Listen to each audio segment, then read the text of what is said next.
കാശിനല്ല പ്രാധാന്യം, ആ ബന്ധത്തിനാണ്, ആ റിലേഷൻഷിപ്പിനാണ് വാല്യൂ. എന്തായിരുന്നു ആ തിരിച്ചടി? എങ്ങനെ റാംഗ്ലറിൽ നിന്ന് ആ ഒരു ബ്രാൻഡിലേക്ക് എത്തുന്നു? ഒരു സമയത്ത് എനിക്ക് ഇങ്ങനെ തോന്നി, റിലീജിയനാവും ഒരു ഇഷ്യൂ, അതുകൊണ്ടാണോ ഇവർ നമ്മളെ ഇങ്ങനെ ഫോക്കസ് ചെയ്യണം? എനിക്ക് തോന്നുന്നു ആദ്യമായിട്ടായിരിക്കും ഒരു മലയാളി ടൊമാറ്റോ ഫെസ്റ്റിന് പോയിട്ട് സാരി ഉടുത്ത് ഫെസ്റ്റ് നടത്തി. അതായത് എനിക്ക് തോന്നുന്നു അവരൊരു ക്ലോസ് ടു 17,000 crores ഇന്ത്യയിൽ നിന്ന് ലൂട്ട് ചെയ്തിട്ടുണ്ട്. ശരി, ഈ എത്ര സ്ഥലങ്ങളിൽ പോയിട്ടുണ്ട് ഇത്രയും വർഷത്തിനിടയിൽ? ഞാനിങ്ങനെ ഇടയ്ക്ക് അങ്ങനെ ഒരു വൈൽഡസ്റ്റ് സാധനത്തിൽ ഇങ്ങനെ ആലോചിക്കും, അതന്ന് ജപ്തി ചെയ്തിരുന്നെങ്കിൽ എൻ്റെ അച്ഛനും അമ്മയും കൊണ്ട് ഞാൻ എങ്ങോട്ട് പോവേണ്ട ദൈവമേ. ആ യാത്രയായിരുന്നു ഇവിടെ പത്രമാധ്യമങ്ങളെല്ലാവരും ഭയങ്കരമായിട്ട് നിങ്ങൾ രണ്ടുപേരും ആഘോഷിച്ച ഒരു സമയം അല്ലേ? എല്ലാ അമ്മമാർക്കും ഒരു ആഗ്രഹം ഉണ്ടാവും എൻ്റെ അമ്മയുടെ പോലെ യാത്ര. ഇത് ഇത്ര കംഫർട്ട് വെയർ ആണോ ഈ സാരി? എൻ്റെ പ്രസ്റ്റീജാ. ഈ യാത്ര തരുന്ന ലഹരി എന്താ? അല്ല, ഇപ്പം എല്ലാം കണ്ടു കഴിഞ്ഞു, ഇപ്പം എല്ലാം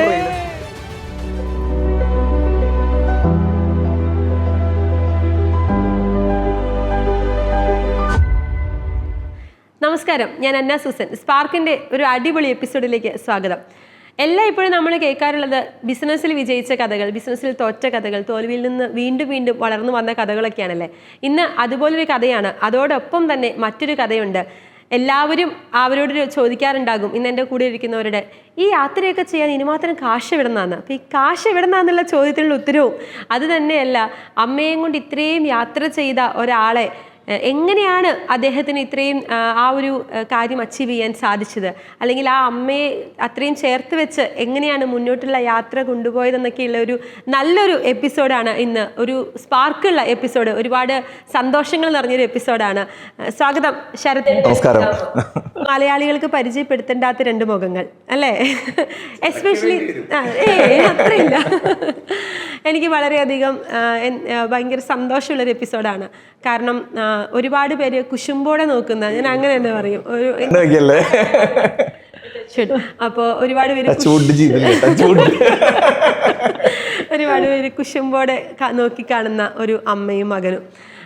പേഴ്സണലി ഞാൻ നിങ്ങളോട് പറഞ്ഞിട്ടുണ്ട് എൻ്റെ കാര്യം, അതുകൊണ്ട് തന്നെ എനിക്ക് വളരെ പേഴ്സണലി ഭയങ്കര ഇഷ്ടമുള്ള രണ്ടുപേരാണ്. എനിക്ക് തോന്നുന്നത് നമുക്ക് ആദ്യമായിട്ട് ഔട്ട് ഓഫ് ദ ബോക്സ് ഒരു അവാർഡ് തന്നിട്ടുള്ളതും നിങ്ങളുടെ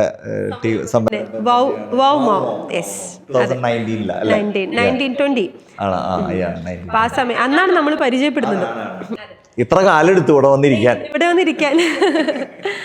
ഓക്കെ അമ്മ, എന്നാണ്ട് വിശേഷങ്ങളൊക്കെ? പോണു പോലെ. ഞാൻ ഒരു യാത്രയൊക്കെ പോയി വന്ന ഹാങ് ഓവർ ഇപ്പോഴും വിടാതെ സോഷ്യൽ മീഡിയയിൽ ആ ഫോട്ടോസും വീഡിയോസും ഇങ്ങനെ ട്രെൻഡായി നിൽക്കുക. ഞങ്ങള് എന്താ പറയാ, ഞങ്ങൾ ഇപ്പോഴും ശരീരത്താല അവിടെ എത്തിയിട്ടുള്ളൂ, മനസ്സിൽ ഞങ്ങൾ ഇപ്പോഴും ഈഫൽ ടവറിന്റെ മുകളിൽ നിൽക്കുക.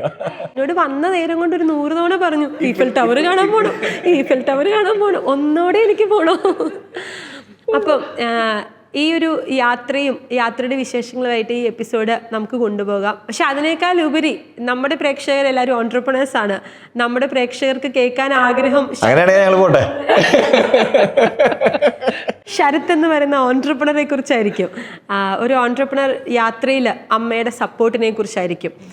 ശരത്തിന്റെ ലൈഫിൽ ഒരുപാട് അപ്സ് ആൻഡ് ഡൗൺസ് ഉണ്ടായിട്ടുണ്ട്. ഡൗൺസാ കൂടുതൽ, അപ്സ് ഇടയ്ക്കിടയ്ക്ക് ഇങ്ങനെ ഈഫൽ ടവറിന്റെ മുകളിൽ കയറുമ്പോൾ കിട്ടിയില്ലേ, ഇത്ര നല്ല അമ്മയെ കിട്ടി, വലിയ അപ്സ് കിട്ടി, ഇനി ഡൗൺസ് എത്ര കിട്ടിയാലും നമുക്ക് താങ്ങാൻ അമ്മയുണ്ടല്ലോ അല്ലേ? അതെ. അപ്പം ശരത്തേട്ടൻ പഠിച്ചതൊക്കെ തൃശ്ശൂരുകാരാണ് നിങ്ങൾ? എല്ലാം തൃശ്ശൂർ, എല്ലാം ഔട്ട് ഓഫ് തൃശ്ശൂർ ഞാൻ പഠിച്ചിട്ടേ ഇല്ല. ഹോസ്റ്റലിൽ നിന്നിട്ടില്ല, അല്ലെങ്കിൽ എൻ്റെ ജില്ല, എൻ്റെ വില്ലേജ്, എൻ്റെ പോസ്റ്റ് ഓഫീസ് ഒക്കെ തൃശ്ശൂരാണ്. ചിലവരങ്ങനെ ഈ ഫില്ല് ചെയ്യുമ്പോൾ ചോദിക്കില്ല, അപ്പോൾ അത് ചിലപ്പോൾ ദേശം വേറെ ആയിരിക്കും, അല്ലെങ്കിൽ വില്ലേജ് വേറെ ആയിരിക്കും. ദൈവാനുഗ്രഹം കാരണം ഒക്കെ ഒന്നാ തൃശ്ശൂര്. ഓക്കെ. ആ ഒരു തൃശ്ശൂർ എന്ന് പറയുമ്പോൾ തന്നെ ശരത്തേട്ടൻ ഒരു വികാരമാണ് അല്ലേ? അതൊരു എന്താ പറയാ, ഒരു വീക്ക്നെസ്സാണ് അത്. ചില നേരത്ത് നമ്മളിങ്ങനെ ആലോചിക്കും, ഞങ്ങളിപ്പോൾ ഈ യാത്ര കണ്ടിന്യൂ ചെയ്ത കാരണം അതിനെക്കുറിച്ച് അവിടുന്ന് തുടങ്ങാം നമുക്ക്. അതായത് ഇപ്പം ഈ ട്രിപ്പ് ഞങ്ങൾ 29 ദിവസം എടുത്തു. ഒരു 20 ദിവസമൊക്കെ കഴിഞ്ഞപ്പോൾ എനിക്കിങ്ങനെ നാട് മിസ് ചെയ്തു. അമ്മയെ മിസ് ചെയ്യില്ല, അമ്മ എൻ്റെ കൂടെ ഉണ്ട്, പക്ഷെ നാട് മിസ് ചെയ്യുന്നു, വടക്കുന്നാഥം മിസ് ചെയ്യുന്നു, ആ പൂരപ്പറമ്പ് മിസ് ചെയ്യുന്നു, ചോറ് മിസ് ചെയ്തു. ഒരു 20 days കഴിഞ്ഞപ്പോൾ എനിക്കിങ്ങനെ പതുക്കെ ഇങ്ങനെ കണ്ണൊക്കെ നിറഞ്ഞു തുടങ്ങി. എനിക്ക് തിരിച്ചു പോകണം, എന്താ പറയുക, ആ അമ്പലനടയിൽ ചെന്നിരിക്കണം കുറച്ച് നേരം എന്നുള്ളൊരു ഫീലിംഗ്. അപ്പോൾ ഒരു ബാഗേജാണ് ശരിക്കും പറഞ്ഞാൽ. നമ്മൾ ഇതൊക്കെ വിട്ടു പോകണം എന്നാണല്ലോ പറയാം, നമ്മൾ പ്രായമാവും തോറും, അല്ലെങ്കിൽ നമുക്ക് അങ്ങനെ മാനസികമായ അടുപ്പുള്ള എല്ലാത്തിനെയും ഡിറ്റാച്ച് ചെയ്ത്. ഇതൊന്നും എനിക്കൊരു പ്രശ്നമാണ്. പക്ഷെ ഞാൻ നോക്കുമ്പോൾ ഞാൻ അമ്മോട് പറഞ്ഞു, അമ്മ 21-ാം തീയതി റിട്ടേൺ ബുക്ക് ചെയ്തിട്ടുള്ള ഏട്ടാന്ന് പറഞ്ഞു. അപ്പോൾ അമ്മ പറയാം 21-ാം തീയതി ഉള്ളൂ, അതിനും ബുക്ക് ചെയ്യാനില്ലേ? അപ്പോൾ 66 വയസ്സായ അമ്മയ്ക്കും ഉണ്ടത്. അതെ അതെ അതെ. അമ്മയ്ക്ക് എത്ര മക്കളാ? 3 പേര്. 3 പേര്. എല്ലാവരുടെയും മനസ്സിൽ ഈ ശരത്ത് എന്ന് പറഞ്ഞ ഒറ്റ മോനുള്ളൂ എന്നായിരിക്കും അല്ലേ? ശരിയാ. ചേച്ചി ഫിൻലൻഡിലാ, ചേട്ടൻ നാട്ടിലും ദുബായിലായിട്ടും ബിസിനസ്സാ. 3 മക്കളിലെ ഇളയ ആളാണ്. ഓക്കെ. പഠിച്ചത് തൃശ്ശൂർ തന്നെ. എന്താ പഠിച്ചത്? ബികോമാ, ഹരിശ്രീല പഠിച്ച്, പിന്നെ model boys, saint Thomas. Okay. ആദ്യത്തെ സംരംഭം തുടങ്ങുന്നത് ഡിഗ്രിക്ക് പഠിക്കുന്ന സമയത്താണ്. എന്തായിരുന്നു സംരംഭം? ഹോട്ടൽ ഇൻഡസ്ട്രി ആയിരുന്നു. പഠിച്ചത് ബികോം, പക്ഷെ ബിസിനസ് തുടങ്ങുന്നത് ഹോട്ടൽ ഇൻഡസ്ട്രിയിൽ. അതെന്നായിരുന്നു കാരണം? കച്ചവടമാണല്ലോ. 10 രൂപയുടെ സാധനം 12 രൂപയ്ക്ക് വെക്കുക, 2 രൂപ ലാഭത്തിന് വാടക കൊടുക്കുക, സാലറി കൊടുക്കുക, ബാക്കി 50 പൈസ ലാഭം വെക്കുക, അത്ര തന്നെ ഉദ്ദേശിച്ചിട്ടുള്ളൂ. എന്തായിരുന്നു ഇൻവെസ്റ്റ്മെന്റ്? അന്ന് എൻ്റെ ഒരു സൂപ്പർ ബൈക്ക് ഉണ്ടായിരുന്നു, ഒരു ഹോണ്ട CBR 600. അതങ്ങോട്ട് വിറ്റു, ഈ ഹോട്ടൽ തുടങ്ങി. വണ്ടി വിറ്റിട്ടാണ് തുടങ്ങിയത്. അപ്പൊ വീട്ടിൽ നിന്ന് ചോദിച്ചൊന്നുമില്ല? അച്ഛനോടും അമ്മയോടും ചോദിച്ചൊന്നുമില്ല? ആണ്, ഇപ്പോഴും ആണ്.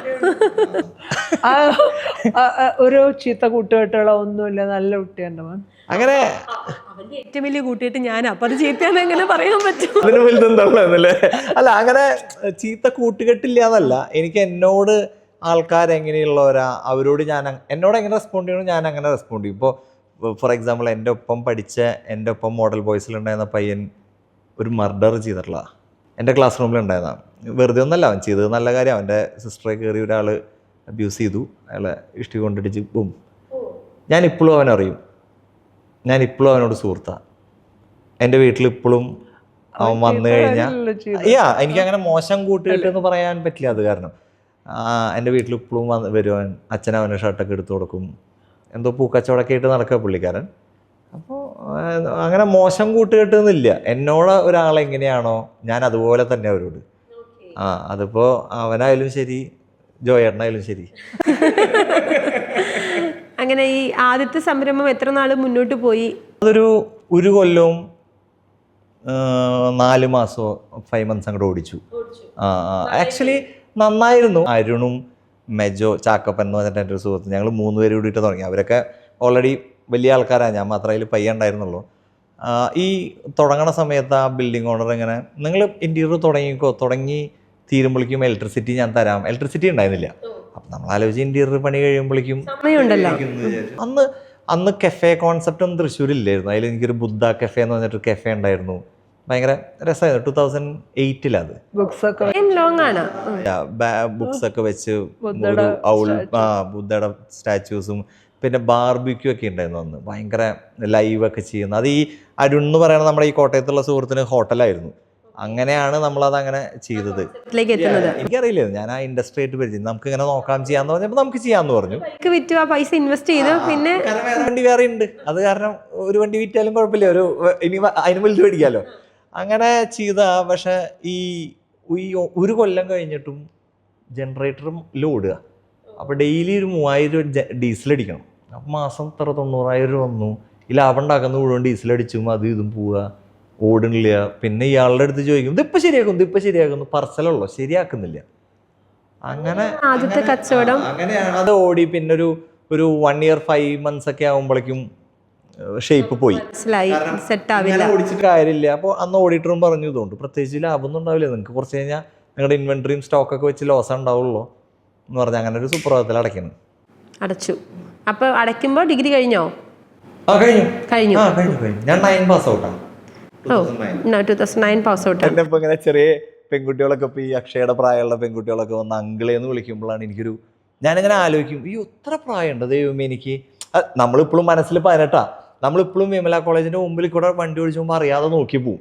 നമ്മൾ പണ്ട് ചെയ്തിട്ടുള്ള ആ ഒരു ശീലം കാരണം നമ്മൾ അറിയാതെ വിമല കോളേജ് എത്തുമ്പോൾ അല്ലെങ്കിൽ സെന്തരാസത്ത് എത്തുമ്പോൾ അയ്യോ മറന്നു പോട്ടെ ആലോചിക്കും. അപ്പോൾ ഈ കുഞ്ഞു കുട്ടികളൊക്കെ +2 ഒക്കെ ഉള്ള കുട്ടികൾ വന്ന് അങ്കിളെന്ന് വിളിക്കുമ്പോൾ ഞാൻ അങ്ങനെ ആലോചിച്ചു, വയസ്സായ ചിലപ്പോൾ ഈ നരകാരണം തോന്നുന്നതായിരിക്കാം. പിന്നെ വേറെ കാര്യമുണ്ട്, രംഗു കഴിഞ്ഞ ദിവസം പറഞ്ഞ പോലെ നമ്മൾ ഈ 30 വർഷം മുന്നേ എന്ന് പറയുമ്പോൾ ചിന്തിക്കുന്നത് 90s 80s ആണല്ലോ. പക്ഷെ 30 വർഷം മുന്നേ എന്ന് പറഞ്ഞ് ചിന്തിക്കുമ്പോൾ ഇപ്പൊ 90s 80s അല്ല. അതാണ് വ്യത്യാസം. അതാണ് ഏറ്റവും വ്യത്യാസം. ഈ ബിസിനസ് പൂട്ടി, എന്നിട്ട് പിന്നെ അടുത്ത് എന്നാ ചെയ്തു? ബിസിനസ് ചെയ്യാൻ വേണ്ടി ഇറങ്ങിയോ അതോ വേറെന്തെങ്കിലും പരിപാടിക്ക് ഇറങ്ങിയോ? അതിൻ്റെ ഇടയിൽ ഞാൻ ഈ ഡിഗ്രി കഴിയുന്ന സമയത്ത് വരക്കുമായിരുന്നു. പണ്ട് നന്നായി വരയ്ക്കുമായിരുന്നു. അപ്പോൾ അങ്ങനെ ഒരു ഫീൽഡിലേക്ക് പോയാലോ എന്ന് ആലോചിച്ച് ഈ NIDയുടെ എക്സാം എഴുതാൻ പോയി.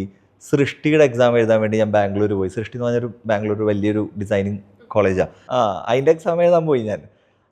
എനിക്ക് തോന്നുന്നു ചിലപ്പോൾ അമ്മയ്ക്ക് എന്നെ പുറത്ത് വിടാൻ താല്പര്യമില്ലാത്ത കാരണം അത് കിട്ടിയില്ല. ഈ പലയിടത്തും അങ്ങനെ കിട്ടിയിട്ടുണ്ട്. ഞങ്ങള് പൂനെയില് ഭീമാശങ്കറിൽ നിൽക്കണ അമ്പലത്തിൽ നിൽക്കുമ്പോൾ വണ്ടം ക്യൂ ജ്യോതിർലിംഗ വണ്ടം ക്യൂ എന്ന് പറഞ്ഞാൽ വണ്ടം ക്യൂ. അപ്പം എൻ്റെ ഫോണിൻ്റെ ബാക്കിൽ അന്ന് ഗുരുവായൂരപ്പൻ്റെ പടമുണ്ട്. ഞാൻ അങ്ങനെ എന്തൊരു ചെയ്യുക, ഫോട്ടോ എടുക്കുക, കയറാൻ ഭയങ്കര പാടല്ലോ, ദൈവമേ പെട്ടൂലോ എന്നൊക്കെ ഇങ്ങനെ ആലോചിച്ച് നിൽക്കണ നേരത്ത് അതിൻ്റെ ഉള്ളിൽ നിന്ന് തിരുമേനി വന്നിട്ട് ഈ ഗുരുവായൂരപ്പൻ്റെ പടം കണ്ടിട്ട് വരിയില്ലാണ്ട് ഉള്ളിൽ കയറ്റി തൊഴിയിപ്പിച്ചു. ആൻഡ് നമ്മുടെ നാട്ടിലെ പോലെയല്ല, അവരവിടെ വിഗ്രഹത്തമ്മ തൊടാൻ നമുക്ക് തൊട്ട് പൂജ ചെയ്യിപ്പിച്ചു. ജസ്റ്റ് ആ പടത്തിന്റെ ശരത്ത് പറ്റിങ്ങി അത് പറിച്ചും കൊണ്ടുവരും. അത്ര നേരം ഒരൊറ്റ ഫോട്ടോ കണ്ടിട്ട് ആള് വന്ന് ചോദിച്ചു, നിങ്ങൾ ഗുരുവായൂരുന്നാണോ ചോദിച്ചു. അപ്പൊ ഞങ്ങളിങ്ങനെ പറഞ്ഞു, ഞങ്ങളിങ്ങനെ തൃശ്ശൂരിൽ നിന്നാണ്. അപ്പൊ ഞാൻ ഗുരുവായൂരായിരുന്നേ. ഗുരുവായൂർ തൊട്ടടുത്താ, എൻ്റെ വീടിൻ്റെ 30 കിലോമീറ്റർ ഉള്ളോ, ഞാൻ തൊട്ടടുത്താ. അപ്പൊ ആള് വന്നിട്ടുണ്ട് ഇത്ര അവിടെ. അപ്പൊ വരാൻ പറഞ്ഞു, വരിയിൽ നിന്നില്ല, ഞങ്ങൾ നേരെ ഉള്ളിലേക്ക് കയറി. അതാ ഈ തൃശ്ശൂരിന്റെ ഒരു ഗുണം.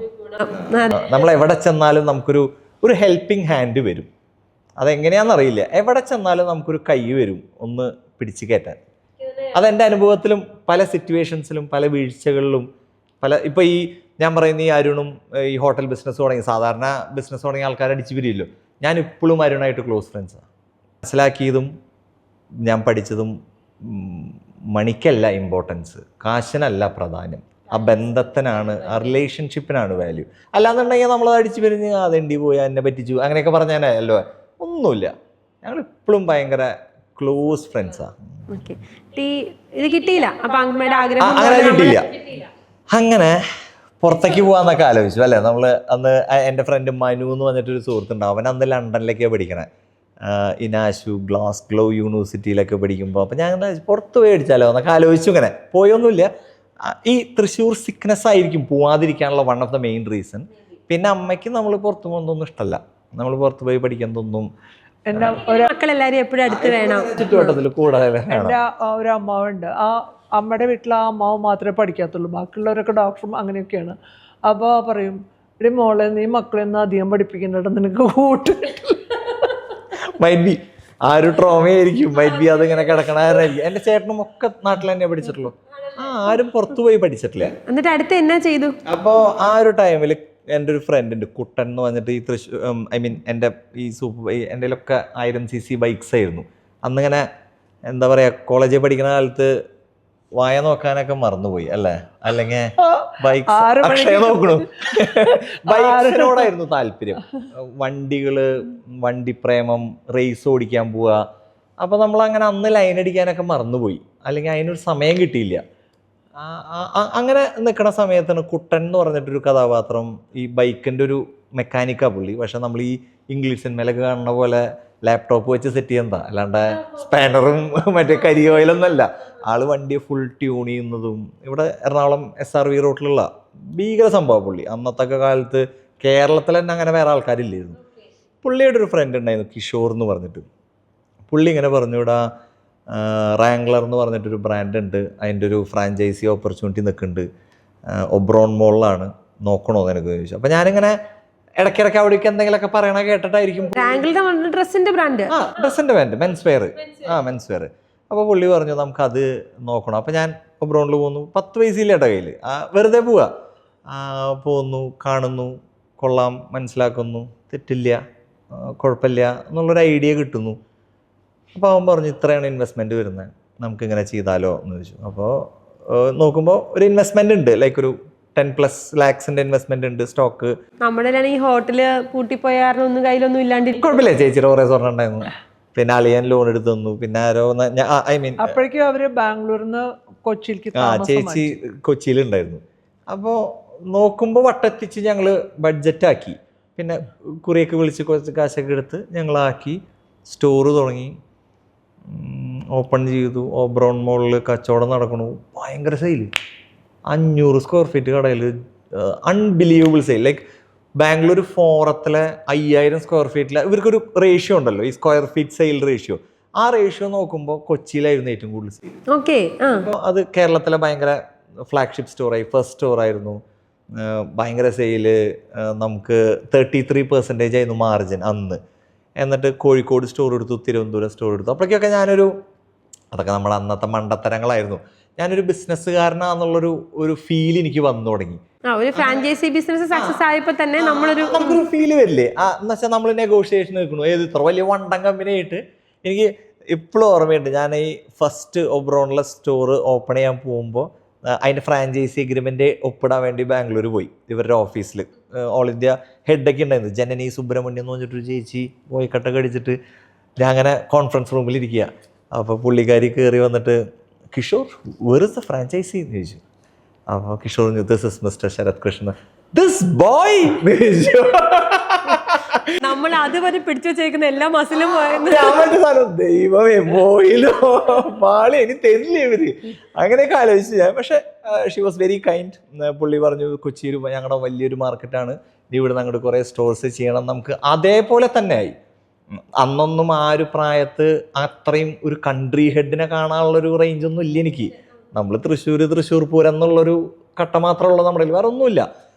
അങ്ങനെ കോഴിക്കോട് തുടങ്ങി, തിരുവനന്തപുരം തുടങ്ങി. 33% എന്നുള്ള സാധനം നമ്മൾ ബാർഗെയിൻ ചെയ്ത് 49%, അതായത് ഒരു കമ്പനിയുടെ സെയിലിൻ്റെ 49-50% മാർജിനിലേക്ക് എത്തി. അപ്പം ഞാനിങ്ങനെ നമുക്കിങ്ങനെ കോൺഫിഡൻസ് കൂടി വരല്ലേ, അടുത്തത് നോക്കാം, ഇനി അടുത്ത് എന്ത് ചെയ്യാം. അങ്ങനെയാണ് ഈ റാംഗ്ലർ അല്ലെങ്കിൽ മെൻസ് വെയർ ഇൻഡസ്ട്രിയിലേക്ക് ഞാൻ ഇപ്പോഴും ഒരു മെൻസ് വെയർ ഈ എക്സ്പാൻഷൻ എന്ന് പറയുന്ന ബ്രാൻഡിൽ I M A part of it. കാരണം ആ ഇൻഡസ്ട്രി ഭയങ്കര ഇഷ്ടമാണ് എനിക്ക്. ഞാനത് മുഴുവൻ പഠിച്ചതാണ്. അതിൽ നിന്ന് സ്ട്രീം മാറിയപ്പോഴാണ് ഐ ഹാഡ് എ ഡൗൺഫോൾ. അതുവരെ വി വാസ് ഡൂയിങ് നൈസ്. അടുത്തത് ബാംഗ്ലൂർ ബ്രിഗേഡ് റോഡിൽ സ്റ്റോർ നോക്കാൻ പോയി. അതുവരെ എത്തിയതാ. ഞാനും കിഷോറും എൻ്റെ ചേട്ടനൊക്കെ കൂടി ബാംഗ്ലൂർ സ്റ്റോഴ്സ് ഒരു ഏതോ ഒരു സ്റ്റോർ അവിടെ അടച്ചു പോയപ്പോൾ ആ സ്റ്റോർ റാംഗ്ലർ ആക്കാൻ വേണ്ടി ഞങ്ങൾ നോക്കാൻ പോയത്. ബട്ട് അന്നത് ഭയങ്കര ബാംഗ്ലൂർ ഇൻവെസ്റ്റ്മെൻറ്റ് സോ ഹ്യൂജ് അല്ലോ. അത് കാരണം അങ്ങനെ നോക്കി അതിൻ്റെ ഒരു കോൺവെർസേഷനിൽ വരെ എത്തിയതാ. നമ്മൾ പറയില്ലേ, വീട്ടിൽ നിന്ന് 500 രൂപ തന്നിരുന്ന എൻ്റെ കയ്യിൽ മാസം 5 ലക്ഷം രൂപ. പ്രായം മറ്റേ ലേഡി പറഞ്ഞാലേ ബോയ് ഈ വളർച്ച എത്ര നാൾ വളർന്നു, പിന്നെയാണ് പക്ഷെ ലൈഫിൽ ഏറ്റവും വലിയൊരു തിരിച്ചടി ഉണ്ടാകുന്നത്. ആ ഒരു തിരിച്ചടി ആയിരിക്കും ശരത് എന്ന് പറയുന്ന ആ ബോയിനെ കുറേ കാര്യങ്ങൾ മനസ്സിലാക്കാൻ പറ്റുന്ന, കുറേ കാര്യങ്ങൾ ചിന്തിപ്പിക്കാൻ പറ്റുന്ന ഒരു മെന്നാക്കി മാറ്റിയിട്ടുണ്ടാവുക. എന്തായിരുന്നു ആ തിരിച്ചടി? എങ്ങനെ റാംഗ്ലറിൽ നിന്ന് ആ ഒരു ബ്രാൻഡിലേക്ക് എത്തുന്നു? എല്ലാ ബിസിനസ്സുകാരും ഒരു പോയിന്റ് ഓഫ് ടൈമിൽ ഹൗ ടു എസ്കലേറ്റ്, അല്ലെങ്കിൽ എങ്ങനെ ഇനി അടുത്ത ലെവലപ്പ് ചെയ്യാം, എങ്ങനെ എൻ്റെ കമ്പനിയെ കുറച്ചുകൂടി വലുതാക്കാം, അല്ലെങ്കിൽ എങ്ങനെ ടേൺ ഓവർ കൂട്ടാം. ടു ബി ഫ്രാങ്ക് അല്ലേ, എല്ലാവരും അങ്ങനെ തന്നെയാണ് ചിന്തിക്കുക നോർമലി. എക്സാക്ട്ലി.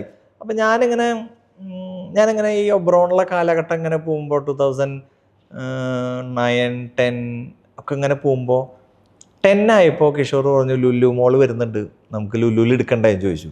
അപ്പോൾ അന്ന് ഒബ്രോണിൽ എനിക്ക് 60 റുപ്പീസ് ഉള്ളൂ റെൻറ്റ് സ്ക്വയർ ഫീറ്റിന്. അപ്പോൾ ലുലു വാസ് 260, 260 സ്ക്വയർ ഫീറ്റിന്. അപ്പോൾ ഇത്രയും വ്യത്യാസമുണ്ട്.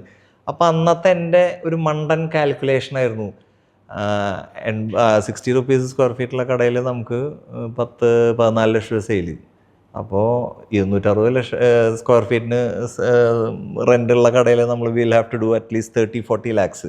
30-40 ലാക്സ് കച്ചവടം ചെയ്യാനുള്ളൊരു സ്ട്രെങ്ത് കൊച്ചിക്കില്ല എന്നുള്ളൊരു മണ്ടൻ കാൽക്കുലേഷൻ. ആ കാൽക്കുലേഷൻ അന്ന് നമ്മൾ കറക്റ്റ് ചെയ്തിരുന്നെങ്കിൽ, കിഷോർ എൻ്റെ അടുത്ത് പറഞ്ഞതാണ്. അന്നത്തെ ഒരു ഗുണം എന്താണെന്ന് വെച്ചാൽ, റാംഗ്ലർ എവിടെ സ്റ്റോർ കൊടുക്കുകയാണെങ്കിലും ആദ്യം എൻ്റെ അടുത്ത് ചോദിക്കും. നമ്മൾ വേണ്ടാന്ന് പറഞ്ഞാലേ വേറെ ആൾക്ക് കൊടുക്കുള്ളൂ. അങ്ങനെ ലുലുവിലെ മീറ്റിങ്ങിൽ ഞങ്ങൾ ചെന്നപ്പോൾ ഈ 260 പറഞ്ഞപ്പോൾ ഞാൻ വേണ്ട, നമുക്ക് ഒബ്രോൺ ഉണ്ട്, ട്രിവാൻഡ്രം ഉണ്ട്, കോഴിക്കോട് ഉണ്ടല്ലോ, നമുക്ക് വേറെ വേണ്ട എന്നുള്ള എന്തോ ഒരു തോട്ടം അങ്ങനെ. അല്ലെങ്കിൽ നമ്മൾ ഇങ്ങനെ നിന്നിരുന്ന ആൾ ആ ചക്രം തിരിയണമല്ലോ, താഴേക്ക് വരണ്ടേ, എന്നും മുകളിലിരിക്കാൻ പാടില്ലല്ലോ. അതിന് വേണ്ടിയിട്ടായിരിക്കും ഒരു പക്ഷേ ഞാനത് എടുക്കാൻ. അത് അന്ന് എടുത്തിരുന്നെങ്കിൽ ഞാനിപ്പോഴും അങ്ങനെ തന്നെ ഇരുന്നേനെ വിശ്വസിക്കാം. അല്ലെങ്കിൽ ഡെഫിനറ്റ്ലി അങ്ങനെ തന്നെ ആയേനെ. കാരണം ലുലുവിൽ ആ മീറ്റിംഗ് കഴിഞ്ഞപ്പോൾ ഞാൻ പറഞ്ഞു, ഞാൻ എടുക്കണില്ല എന്ന് പറഞ്ഞു. വേണ്ടായിരുന്നു, അത് എടുത്താൽ മതിയായിരുന്നു. അങ്ങനെ കുറച്ച് കാലം ഇങ്ങനെ പോകുന്തോറും ലുലുസ് ബിക്കമിങ് എ ഹ്യൂജ്, ഒരു ജൈൻ്റ് ആവുക. അതിൻ്റെ പണി ഇങ്ങനെ, ഞാൻ എന്നും തൃശ്ശൂർക്ക് പോകും, എന്നും എവ്രി ഡേ കട അടച്ചിട്ട് ഞാൻ തൃശ്ശൂർ സിക്നസ് ആണല്ലോ, നമുക്ക് പോകാതിരിക്കാൻ പറ്റില്ല, ആ ലാഭം മതി. അങ്ങനെ ഈ എടപ്പള്ളി ക്രോസ് ചെയ്യുമ്പോൾ ഇങ്ങനെ ആനയെ വരുന്നത് നമ്മളിങ്ങനെ എവ്രി ഡേ കാണുക. ലുലുവിൻ്റെ ഗ്രോത്ത്, പണി കഴിഞ്ഞ് ഫ്രണ്ട് ഫസാഡ് വന്ന് ഗ്ലാസ് സ്റ്റേജ് കാണുക. അപ്പം ഞാൻ വീണ്ടും കിഷോറിനെ വിളിച്ചു, ചേട്ടാ അതിൽ വന്നില്ലേ നമ്മൾ മാർക്കറ്റിൽ നിന്ന് ഔട്ടാവും തോന്നുന്നു, റാങ്ക്ലർ എടുത്താലോ എന്നാ. അപ്പോൾ ഞാൻ അപ്പോഴേക്കും ഞാനൊരു കാൽക്കുലേഷനൊക്കെ ഉണ്ടാക്കി, ബഡ്ജറ്റ് ഉണ്ടാക്കി. ലുലുവിൽ പോകണമെങ്കിൽ നല്ല ഹെവി ഇൻവെസ്റ്റ്മെൻറ്റാണ്. അപ്പോൾ അങ്ങനെ ഉണ്ടാക്കിയപ്പോൾ കിഷോർ പറഞ്ഞു, ഡാ നീ അതൊന്നും വേണ്ടാന്ന് പറഞ്ഞില്ലേ, ഞാൻ വേറെ ആൾക്ക് കൊടുത്തു. അപ്പോൾ അത് പോയി, ആ ബ്രാൻഡ് പോയി. അപ്പോൾ ഞാൻ ആലോചിച്ചു, ലുലുവിൽ നമ്മൾ എന്തെങ്കിലും എടുത്തില്ലെങ്കിൽ നമ്മൾ കൊച്ചി എന്ന മാർക്കറ്റിൽ നമുക്കിനി നിൽക്കാൻ പറ്റില്ല എന്നുള്ളൊരു തോട്ട് വന്നിട്ട്, അന്ന് എൻ്റെ വേറൊരു ഒബ്രോണിലുണ്ടായിരുന്ന ഒരു മാനേജർ തന്നെയായിരുന്നു ലുലുവിലെ മാനേജർ. അപ്പോൾ പുള്ളിക്കാരൻ്റെ അടുത്ത് ഞാനങ്ങനെ ചോദിച്ചുകൂടാ ഏതെങ്കിലും നല്ല ബ്രാൻഡ്സ് ഉണ്ടെങ്കിൽ പറയുക, നമുക്ക് എടുക്കാം എന്ന് പറഞ്ഞു. അപ്പോൾ അവൻ പറഞ്ഞു ഇങ്ങനെ 2-3 ബ്രാൻഡ്സ് ഉണ്ട്, ഇങ്ങനൊരു ബ്രാൻഡിന് ഫ്രാഞ്ചൈസി അവർ അന്വേഷിക്കുന്നുണ്ട്, നീ വേണമെങ്കിൽ നോക്കിക്കോ, നല്ലതാണ് എന്നുള്ള പോലെ. ഏതായിരുന്നു ബ്രാൻഡ്? ഗീതാഞ്ജലി. ഗീതാഞ്ജലി എന്ന് പറഞ്ഞാൽ ചിലപ്പോൾ എല്ലാവർക്കും മനസ്സിലായെന്ന് വരില്ല, നീരജ് മോഡി എന്ന് പറഞ്ഞാൽ എല്ലാവർക്കും മനസ്സിലായെന്ന് വരും. Visually that brand was so nice. അന്ന് എനിക്ക് എന്താ പറയുക, നമ്മളൊരു മിസ്റ്റേക്ക്ഡ് ആയി എന്നുള്ളത് നമ്മൾ അറിയുന്നത് ഇവരുടെ ഈ ന്യൂസ് വരുമ്പോഴാണ്. അവരുടെ ബാലൻസ് ഷീറ്റും അവരുടെ ടേൺ ഓവറൊക്കെ ഫേക്ക് ചെയ്താണെങ്കിലും അന്ന് ഭയങ്കര സംഭവമായിരുന്നു. ഇവരുടെ ബ്രാൻഡ് അംബാസഡർ ഷാരൂഖ് ഖാൻ, അങ്ങനത്തെ. അപ്പോൾ ഇറ്റ്സ് എ ഹ്യൂജ് ബ്രാൻഡ്. നമ്മൾ നോക്കുന്ന ഒരു സാധാരണ ബ്രാൻഡ് അല്ല, ഇവിടെ നമ്മുടെ നാട്ടിൽ കാണുന്നതിനേക്കാൾ വലിയൊരു ബ്രാൻഡാണ്. മാത്രമല്ല അവരെന്നെ ഭയങ്കരമായി കൺസിഡർ ചെയ്യുന്നു. നമ്മൾ ബോംബെയിൽ ചെല്ലുമ്പോൾ അവർ എയർപോർട്ടിലേക്ക് എസ് ക്ലാസ് വിടുന്നു, നമ്മൾ മറ്റേ കൂളായിട്ട് ചേരും. അപ്പോൾ ഞാൻ മറ്റേ ഇതിലുള്ള വണ്ടൻ ഓഫീസ് കയറുമ്പോൾ തന്നെ നമ്മളെ കൈയൊക്കെ ഇവിടെ വരെ ഇടണം, കാരണം ഡയമണ്ട്സ് അല്ലേ. അപ്പോൾ ഒരു പീസ് അതിൻ്റെ ഉള്ളിലിരുന്ന് പോയാലോ എന്ന് വിചാരിച്ചിട്ടായിരിക്കും ഇവരുടെ ഫാക്ടറിയുടെ ഉള്ളിലേക്ക് കയറ്റുമ്പോൾ ഷൂസിൻ്റെ മുകളിൽ കൂടെ കവറിടും. നമ്മൾ കാണാൻ കയറുമ്പോഴേ വണ്ടൻ ജയിൽ പോലെയാണ് അതിൻ്റെ ഉള്ളിൽ കയറുന്നത്. അതായത് ഒരു 3 ഡോറൊക്കെ കിടന്നിട്ട് വേണം ഉള്ളിലേക്ക് കിടക്കുന്നത്. 3 ഡോറിലും അവരുടെ സെക്യൂരിറ്റി ചെക്സ് ഒക്കെ ഉണ്ട്. വണ്ടൻ ഫാക്ടറി ഒരു 5 നില ഫുള്ള് പണിക്കാരിരുന്ന് പണിയണു, ആ തിക്കും തിരക്ക്. ഇവർ നമ്മളോട് റെൻ്റ് അവരടയ്ക്കാം, EMI അവരടയ്ക്കാം, സാലറി അവരടക്കാം, ഭയങ്കര ഓഫേഴ്സ്. അപ്പം ഞാൻ നോക്കുമ്പോൾ മാർജിൻ കുറവാണ്, ഭയങ്കര മാർജിൻ, ചെറിയ മാർജിനാണ്. ലൈക്ക് ഒരു പക്ഷെ സ്വർണ്ണവും ഡയമണ്ടും ആയതുകൊണ്ട് മാർജിൻ കുറവാണ്. അപ്പം ഞാൻ അന്ന് നോക്കുമ്പോൾ നമ്മളൊരു എന്താ പറയുക, ഒരു അപ്പാരൽ ഇൻഡസ്ട്രിയിൽ നിന്ന് ഒരു ഫോർസേ ഒരു ക്രോർ ടേൺ ഓവറിൽ നിൽക്കുന്ന ഒരു സാധനം ഈ ഇൻഡസ്ട്രിയിലേക്ക് മാറുമ്പോൾ നമ്മളൊരു മറ്റേ ശരത്തേടെ ചിന്തിച്ചാലും തുണിക്കച്ചവടക്കാരനായ ശരത്തിനേക്കാൾ എത്ര കൊണ്ട് നല്ലത് ഡയമണ്ട് വ്യവസായിയായ ശരത്ത്. മറ്റേ നമ്മൾ ഈ അരിപ്രാഞ്ചി എന്ന് പറഞ്ഞ പോലെ പിന്നെ ഇത് നോക്കാം, തൃശ്ശൂരാണ്, സ്വർണത്തിന്റെ സ്ഥലമാണ്. അപ്പോൾ നമുക്ക് കുറേ സപ്പോർട്ടേഴ്സ് ഉണ്ട് എൻ്റെ ബാക്കിൽ ഇതിനൊക്കെ പറ്റിയ ആൾക്കാർ. പക്ഷെ ഈ ബ്രാൻഡായിരുന്നു ഇഷ്യൂ. ആ ബ്രാൻഡ് വാസ് സിങ്കിങ്. ഞങ്ങൾ തുടങ്ങി ഒരു കൊല്ലം 4 മാസം ആകുമ്പോഴേക്കും ഇഷ്യൂസ് തുടങ്ങി. 1 കൊല്ലം 8 മാസം ആകുമ്പോൾ ഞാൻ അടച്ചു. പിന്നെ അവിടെ നിന്ന് അങ്ങോട്ട് എന്താ പറയുക, ഫയർ ബോൾസ് ഓഫ് ഇഷ്യൂസ് ആയിരുന്നു. ഓരോ ദിവസവും ഓരോ പ്രശ്നങ്ങൾ എന്ന് പറയണ പോലെയായിരുന്നു. ഫസ്റ്റ് ഗ്രൗണ്ട് ഫ്ലോറിൽ തന്നെയായിരുന്നു ഗീതാഞ്ജലിയുടെ ഷോപ്പ്. ഇപ്പോൾ റയർ റാബിറ്റ്, അതിൻ്റെ തൊട്ടപ്പുറത്തുള്ള സ്റ്റോറ്, ആ ഒരു വരി മുഴുവൻ. ഓക്കെ, എത്ര സ്ക്വയർ ഫീറ്റ് എടുത്തു? മോർ ദാൻ 3000 ഉണ്ടായിരുന്നു. അത് അവരുടെ മാൻഡേറ്ററി ആയിട്ട് എത്ര എടുക്കണം എന്ന് അവർ പറഞ്ഞിട്ടുണ്ടായിരുന്നു. അവർക്കൊരു സ്പെക്ക് ഉണ്ടല്ലോ, അവരുടെ സ്പെക്കാണ് ഇന്റീരിയേഴ്സ്, സ്റ്റോക്ക് ഒക്കെ അവരുടെ ഒരു മോഡലിലാണ്. ഇത്ര നാളുകൊണ്ട് ഈ പ്രശ്നങ്ങൾ തുടങ്ങുന്നതും നമ്മൾ പറ്റിക്കപ്പെടുമായിരുന്നു എന്നുള്ളൊരു ഫീൽ നമുക്ക് കിട്ടുന്നു. പറ്റിക്കപ്പെടുമായിരുന്നു എന്നുള്ളത് ശരിക്കും പറഞ്ഞാൽ നമ്മൾ ഇത്ര വലിയൊരു ഫ്രോഡ്, അതായത് എനിക്ക് തോന്നുന്നു അവരൊരു ക്ലോസ് ടു 17,000 crores ഇന്ത്യയിൽ നിന്ന് ലൂട്ട് ചെയ്തിട്ടുണ്ട്. അതിൽ നമ്മുടെയും കുറച്ച് കോടികളുണ്ടായിരുന്നു. അതിലെൻ്റെ കുറച്ച് കോടി ഉണ്ടായിരുന്നു. അല്ല, നമുക്ക് പറയാം തൃശ്ശൂരെന്ന് ഇപ്പം പറയുമ്പോൾ നമ്മൾ അല്ല ലോക്കലല്ല, ഇന്റർനാഷണലി നീരവ് മോദി പറ്റിച്ച ഒരാളുകളിലൊന്നും ഞാനാണെന്ന് പ്രൗഡ്ലി വേണം. അതൊക്കെ നിങ്ങളൊക്കെ പറയാൻ പറ്റില്ല, എനിക്ക് പോയവനല്ലേ പുണ്യാളായതിൻ്റെ അതിന് ബുദ്ധിമുട്ടറിയുള്ളൂ. അന്ന് എത്ര വയസ്സുണ്ട് ഇത്രയും പ്രശ്നങ്ങൾ നടക്കുന്നത്? ഞാൻ ലുലുവിലെ എഗ്രിമെന്റ് സൈൻ ചെയ്യുമ്പോൾ എനിക്ക് 23 വയസ്സ്, 24. ഒരു 24-25 വയസ്സായപ്പോഴേക്ക് ഈ പ്രശ്നങ്ങൾ നമ്മൾ അഭിമുഖീകരിക്കുകയാണ്. എൻ്റെ ഈ ഷോൾഡറിന് താങ്ങാൻ പറ്റാത്ത ഇഷ്യൂസ് ആയിരുന്നു അത്. ഭയങ്കര ബുദ്ധിമുട്ടായിരുന്നു. ഭയങ്കര ബാങ്ക് ജപ്തി, നോട്ടീസ്, പ്രഷർ, ലോഡ്, ഭയങ്കര ബുദ്ധിമുട്ട്. എങ്ങനെ അതിനെ ഓവർകം ചെയ്തു? അറിയില്ല. അതിങ്ങനെ എഗെയിൻ ഇതിൻ്റെ തുടക്കത്തിൽ പറഞ്ഞ പോലെ എനിക്ക് കൈതരാൻ ഒരുപാട് പേരുണ്ടായിരുന്നു. ഇതുപോലൊരു കൈ ഉണ്ടായിരുന്നു. എൻ്റെ അച്ഛൻ, എൻ്റെ ചേട്ടനൊക്കെ എൻ്റെ ഭയങ്കര സ്ട്രെങ്താണ്. എൻ്റെ അച്ഛനാ എൻ്റെ അടുത്ത് വന്നിട്ട് അങ്ങനെ ഒരു പ്രശ്നം പറ്റി, ബിസിനസ്സിലുണ്ടാവും, അതിനെങ്ങനെ നമ്മൾ എത്രയും പെട്ടെന്ന് അവസാനിപ്പിക്കുക, എത്രയും പെട്ടെന്ന് ഇതിന്ന് മാറി കയറുക എന്നുള്ളത് മാത്രം നീ ആലോചിച്ചാൽ മതി. നമ്മുടെ വീട് സാധാരണ വേറെ വല്ലവരൊക്കെ ആണെങ്കിൽ അടിച്ചു പുറത്താക്കും ഇല്ലേ? തീർച്ചയായിട്ടും. അല്ല, പക്ഷെ അതുകൊണ്ടാണ് ഇന്ന് ഗീതാമ്മയുടെ അടുത്ത് ഇത്രയും സന്തോഷത്തോടുകൂടി ശരത്തേട്ടൻ ഇരിക്കുന്നത്. പൈസയല്ലല്ലോ എപ്പോഴും വലുത്, നമ്മുടെ മക്കളുടെ ജീവനല്ല. അതെ അതെ. ശരിക്കും ആ ഒരു എൻ്റെ ഒക്കെ ഒരു ഫ്രണ്ട് നിർമ്മൽ എന്ന് പറഞ്ഞിട്ട് എൻ്റെ ഒരു ഫ്രണ്ട് പറഞ്ഞിട്ടുള്ള, നിന്റെ ഷൂസിലായിരുന്നെങ്കിൽ ഞാൻ സൂയിസൈഡ് ചെയ്തേനെന്ന്. പക്ഷെ എനിക്കൊന്നും അങ്ങനെ ഒരു തോട്ടേ വന്നിട്ടില്ല കേട്ടോ. ഞാൻ അങ്ങനെ ഒരു വൈൽഡസ്റ്റ് ഡ്രീമിൽ പോലും ഐ ക്യാൻ ഫേസ് ഇറ്റ് എന്നുള്ളൊരു അത് മേ ബി ഈ പറഞ്ഞ പോലെ അച്ഛനായിരിക്കും ആ സ്ട്രെങ്ത് ഉണ്ട്. അച്ഛനാ എൻ്റെ അടുത്ത് അന്ന് പറഞ്ഞത് സാരില്ല, എന്നെ പറ്റി, അത് എങ്ങനെ അത് സോൾവ് ചെയ്യാം, എങ്ങനെ അതിൽ നിന്ന് കയറാം. അപ്പൊ ഞാൻ ചോദിക്കട്ടെ, ഈ ലോൺ എടുത്ത് ജപ്തി ചെയ്യുന്ന പറഞ്ഞപ്പോ നമ്മൾ വീടൊക്കെ പണയപ്പെടുത്തിയേക്കാണ്. നമ്മളൊരു ബിസിനസ് ചെയ്യാൻ പോകുമ്പോൾ എല്ലാം നന്നാവുമല്ലോ, നമ്മൾ മോശമാവാൻ വേണ്ടിയിട്ട് ഒന്നും തുടങ്ങില്ല അല്ലേ, എല്ലാം നന്നാവും. അപ്പൊ അന്ന് ഒരു ബാങ്കുകാർ ഇൻഫാക്ട് തുടക്കത്തിൽ പറഞ്ഞതാ, വീട് വേണ്ട, കമേഴ്ഷ്യലും വേറൊരു പ്രോപ്പർട്ടി ഉണ്ടായിരുന്നു. അപ്പം നമ്മളാരും പറ്റിക്കാൻ പോകില്ലല്ലോ, നമ്മളാരും പറ്റിക്കാനല്ല, നമ്മൾ നല്ല കാര്യം. അന്ന് മാറി വന്നൊരു മാനേജർ നമ്മൾ നമ്മുടെ ഒരു എന്താ പറയുക ഒരു വേറൊരു പ്രോപ്പർട്ടിയാണ് വെച്ചിരുന്നത്. അപ്പോൾ ആ പ്രോസസ്സിങ് നടക്കുന്ന സമയത്ത് മാനേജർ വന്ന് പറഞ്ഞു, കമേഴ്ഷ്യലും ഹൗസ് പ്രോപ്പർട്ടിയും വേണം, മറ്റേ ലാൻഡ് വേണ്ട, വേക്കൻറ്റ് ലാൻഡ് വേണ്ട എന്ന് പറഞ്ഞു. അങ്ങനെ ഞങ്ങൾ അതിൽ കമേഴ്ഷ്യലും വീടും വെച്ചു. പിന്നെ EMI അവരായിരുന്നു അടച്ചിരുന്നത്. ഒരു കൊല്ലം ഒരു 2 മാസമൊക്കെ കഴിഞ്ഞപ്പോൾ EMI അവരടയ്ക്കാണ്ടായി. നമ്മൾ സ്ട്രഗിൾ ചെയ്ത് തുടങ്ങി. ലുലുവിൽ റെൻ്റ് എന്ന് പറഞ്ഞാൽ ഹ്യൂജ് റെൻ്റാണ്, അതും അവരടയ്ക്കാണ്ടായി. ഇഷ്യൂസ് വന്നു തുടങ്ങുന്നു, നമുക്ക് ഹാൻഡിൽ ചെയ്യാൻ പറ്റാണ്ടായി. ബാങ്കിൽ നിന്ന് ഭയങ്കര പ്രഷർ. ആ ബാങ്ക് തന്നെ ഒരുപാട് ബുദ്ധിമുട്ടിച്ചിട്ടുണ്ട്, ഒരുപാട്. ഈച്ച് ആൻഡ് എവറി മാനേജേഴ്സിൻ്റെ പേരും ആൾക്കാരെയൊക്കെ എനിക്ക് ഓർമ്മയുണ്ട്, സ്മരിക്കുന്നു ഞാൻ. ഒരുപാട് ബുദ്ധിമുട്ടിച്ചു അവർ. എന്താണെന്നറിയില്ല, മൈറ്റ് ബി ഞാൻ നോക്കുമ്പോൾ ആ ബാങ്കിൽ ഇഷ്യൂസ് ഉള്ള വേറെ കുറേ ബ്രാൻഡ്സ് ഉണ്ട്, ലോൺ അടയ്ക്കാണ്ട് കുറേ കാലമായിട്ടുള്ള ആൾക്കാർ. അവർക്കൊന്നും ഒരു പ്രശ്നമില്ല. ഇവരെന്നെയും എൻ്റെ ഫാമിലിയും മാത്രം ടാർഗറ്റ് ചെയ്ത് ഇങ്ങനെ ഭയങ്കരമായി സ്ക്രൂസ് ചെയ്തു.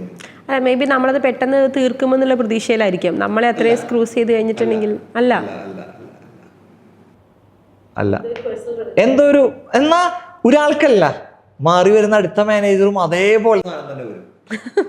അപ്പൊ നമ്മുടെ കഷ്ടകാലമായിരുന്നു ആ കഷ്ടകാല സമയത്തൊക്കെ അങ്ങനത്തെ ആൾക്കാർ. പക്ഷെ അപ്പോഴും ഈ പറഞ്ഞ പോലെ സൗത്ത് ഇന്ത്യൻ ബാങ്കിൽ ഇപ്പോൾ ആൾ റിട്ടയർ ആയി. പറയാം, ബാലകൃഷ്ണൻ എന്ന് പറഞ്ഞൊരു സാറിനായിരുന്നു. എൻ്റെ മോനെ, എൻ്റെ ലൈഫിൽ എന്നെ ഒരാളങ്ങനെ സഹായിച്ചിട്ടില്ല.